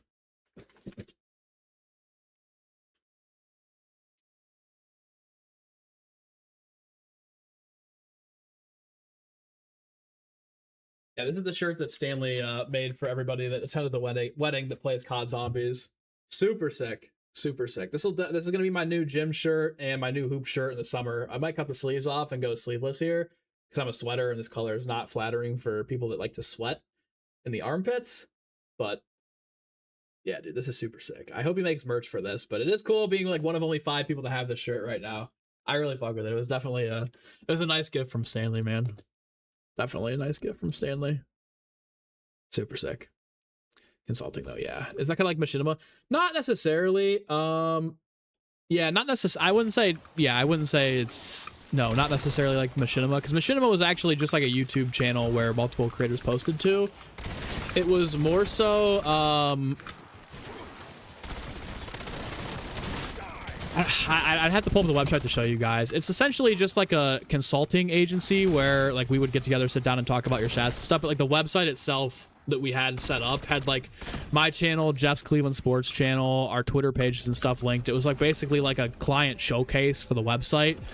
But it wasn't like a machinima, like, oh, we all uploaded the same thing. It was mostly just, yeah, you guys get what I'm saying. Absolutely have somewhere to crash. Sure, your kids will get along. Oh, I see. Right. You know. Does Jeff have his own channel? Jeff doesn't really do much of the podcast anymore. Let's go! Oh, Stark coming in at Pack-a-Leg. I think you might already be... You were already at Pack-a-Leg, right? Or am I tripping? It's his first time. Let me look at the sign just to make sure here. No, I think it's first time. Let's go. Oh, Stark, welcome to Pack-a-Leg. I think that's first setup. Let me get you your NBA comparison too. Let's go, Stark. Hell yeah. Hell yeah. Not only MCC, but Jeff also shoves take your money. Yeah, all right, here's the deal, guys. If you guys are actually interested in that, you guys are serious about it, we'll set up a free consultation with you guys, like 45-minute free consultation where we'll sit down and go over the basics. And then if you like the services that we're offering, and then we'll figure out a price plan after that, or we'll set one before. But I'd start whenever. If you guys are interested in that, or you actually want to take me up on that offer, I'd be happy to do free consulting just to get some like baseline business down, just to like see what it's like, you know, because we need practice. We really do. Nuke's wife, or Nuke's Nuke woman, I gave her some tips. Obviously it wasn't like sit down consultation or anything like that, but it was pretty cool. It was pretty cool. We was able to like kind of look through the channel and stuff. I'd want it to be a little more like personal, where like you guys would share your analytics page with me, because like that's where the real magic is done, you know, in the analytics tab. And you guys just, again, I don't feel like I'm like super. I agree with Afterlife. I think if I was in an NBA niche, we could probably pull 1 million subs. Not easily, but over time. It's a lot harder to grow in the zombie space because it's a much smaller niche than something like Minecraft or 2K or NBA content or whatever content you might be making. But I know I'd say, I mean, I don't know everything. And if you think you know everything, you don't, but I know enough. Not the first time? Hell yeah. YouTube did not overrenew. I feel like you're not up on the board though.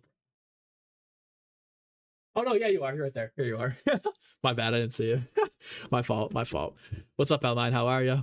My man's still in the BL7 zombies, grinding it out. Elite. Tempted the round 100 boss fight yet? Not yet, Iron. I have not. Maybe sometime this week.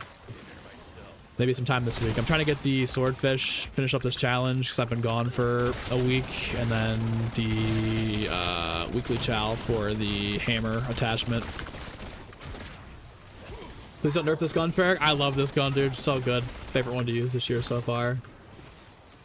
I'll give you down at some point too, guys. Just reach out if you guys are serious about it. Jeff and I would be more than happy to do the consultation, because we've talked about this. Me and Jeff have been talking about this since before I started MZC. Like, this was something that we started talking about, and we had the website built in like 2021.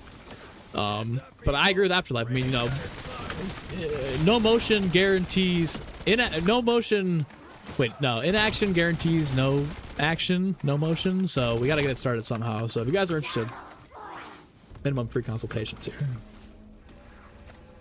Like to rip my video and tell me where it's sloppy and improvement, etc. Definitely be interested. We could definitely critique videos and stuff, but also don't downplay the benefit of YouTube analytics. That's where a lot of the growth can happen, is understanding analytics. Count you guys in. All right. Well, at some point we'll get this done.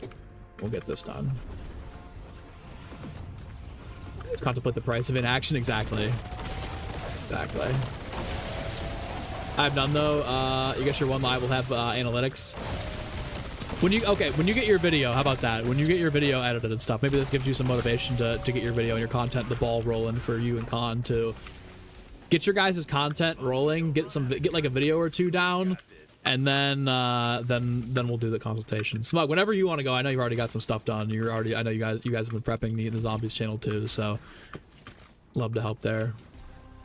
Does that mean MZ Craft's coming back soon? Yeah, MZ Craft, yeah, we'll be back. It's just been a busy time with Season 2, with the Mars stuff going on, and then obviously the new map dropped, and then with the wedding and whatnot. That was just, there's been a lot going on the past few months, but MZ Craft will definitely be back now that things are slowing down a tad bit. But yeah, I got you guys. Oh boy.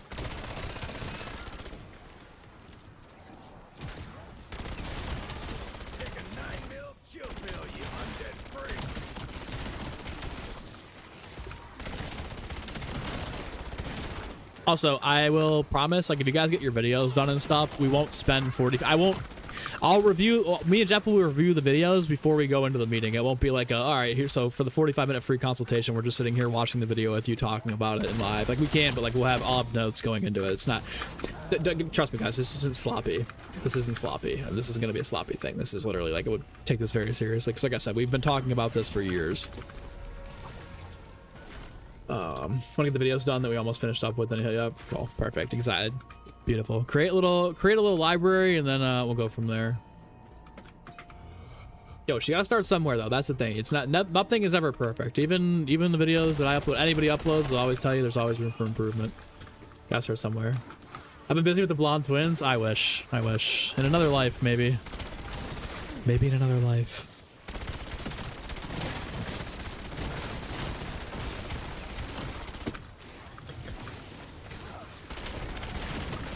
How is it getting this premise skin in blackout? Dude, it took forever. It took probably like 5 hours, maybe like 4 hours. Very, very tough. We got the job done. Might do some open lobbies for blackout this weekend for people that are looking to get the skin.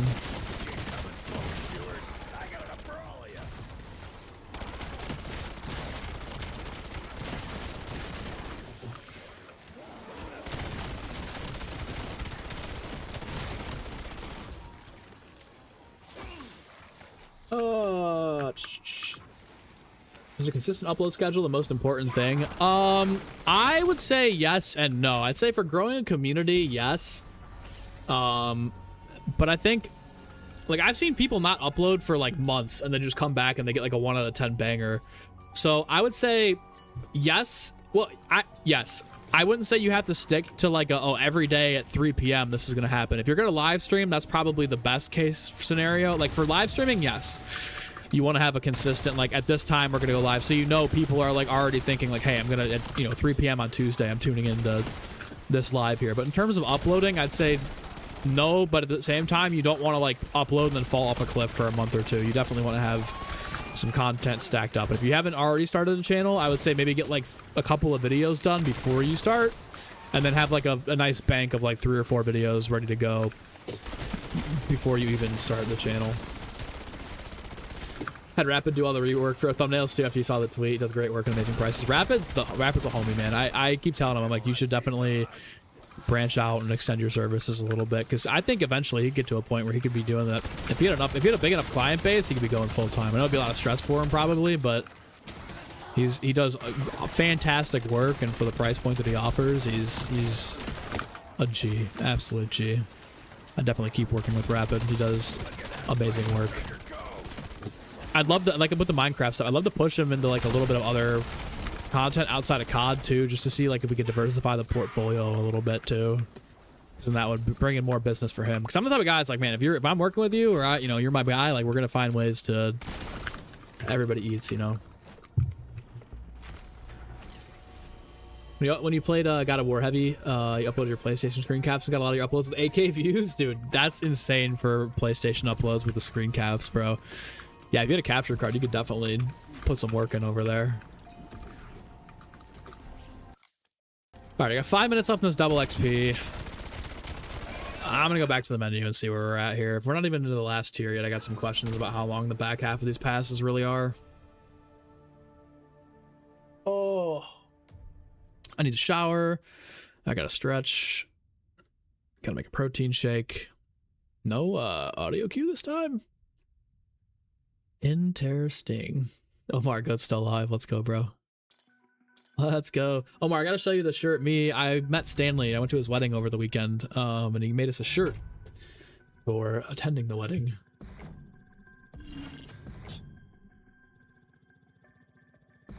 Super sick, super sick. It's probably gonna be, it'll probably make, I hope he makes merch for it at some point, but right now I'm one of the only few people that have this. Okay, we're close to the last reward here, but we're gonna go through this entire tier, I'm assuming, so I'll finish this up tomorrow. We'll grind the swordfish, and then at some point, maybe like Friday or Saturday, we'll do blackout runs for the Primus Dempsey skin.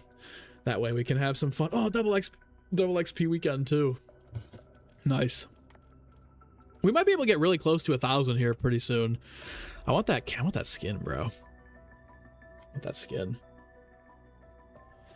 Any plans to play some Black Ops Royale later tonight? I gotta get, probably not tonight, because I gotta start getting back in. I gotta start making some videos again. We've been like a week without long form content, and I've had a lot of shorts out last week, so I scheduled them while I was gone. But I definitely gotta get back on the content grind. But this weekend for sure, yeah, I'll have some open lobbies going on to help some people with the Primus Dempsey skin, because I know it's tough to get. No, businesses work like mountain climbing. Once you reach a critical moment, you add a bolt for a new safety foundation. That's to represent expansion. New hires creates a new checkpoint for support. Bunny's got fucking wise words. Wise words. I totally agree, though. I totally agree. It is like mountain climbing. Every time you reach a new peak too, there's new challenges that arise. It's never the same all the way up. But yeah, correct me if you're wrong, isn't the Frozen Forest from BO3 campaign and it's the forest from the BO3 menu, even the concept is the same? I could be wrong. I don't remember. I think I played the BO3 campaign one time through when I was younger. I don't remember shit about it, if I'm being honest. So possibly, but then we get into the whole reused assets thing. Oh, it's the, yeah, because that'd be, yeah. We'll see. You'll be there, need help getting it? Let's go, Squid. Let's go. Yeah, probably Saturday then for people who need help, because I spent a lot of time last weekend going for it, but this weekend we could definitely get some runs in. But all right, guys, I appreciate the first day back stream. It was a lot of fun. I enjoyed the speculation, just yapping it up and chatting as well. It was a chill little stream. I'm probably gonna go hit the shower and then do that after the gym. I'm gonna go get some start working on some brainstorming for some content plans for the week, and then also probably tomorrow we'll test the swordfish out in zombies. We'll start leveling that up and just see what it's about, and then we'll be good. We'll be back, guys. Appreciate y'all. Israel, Stark, Mace, Squid, Mumples, Noah, Lane was here, Smug, Not Unknown, Yosh, Khan, everybody that's here. Appreciate all you guys hanging out with me today. It was a good stream for the first day back. We'll be back again tomorrow. Have a good one, y'all.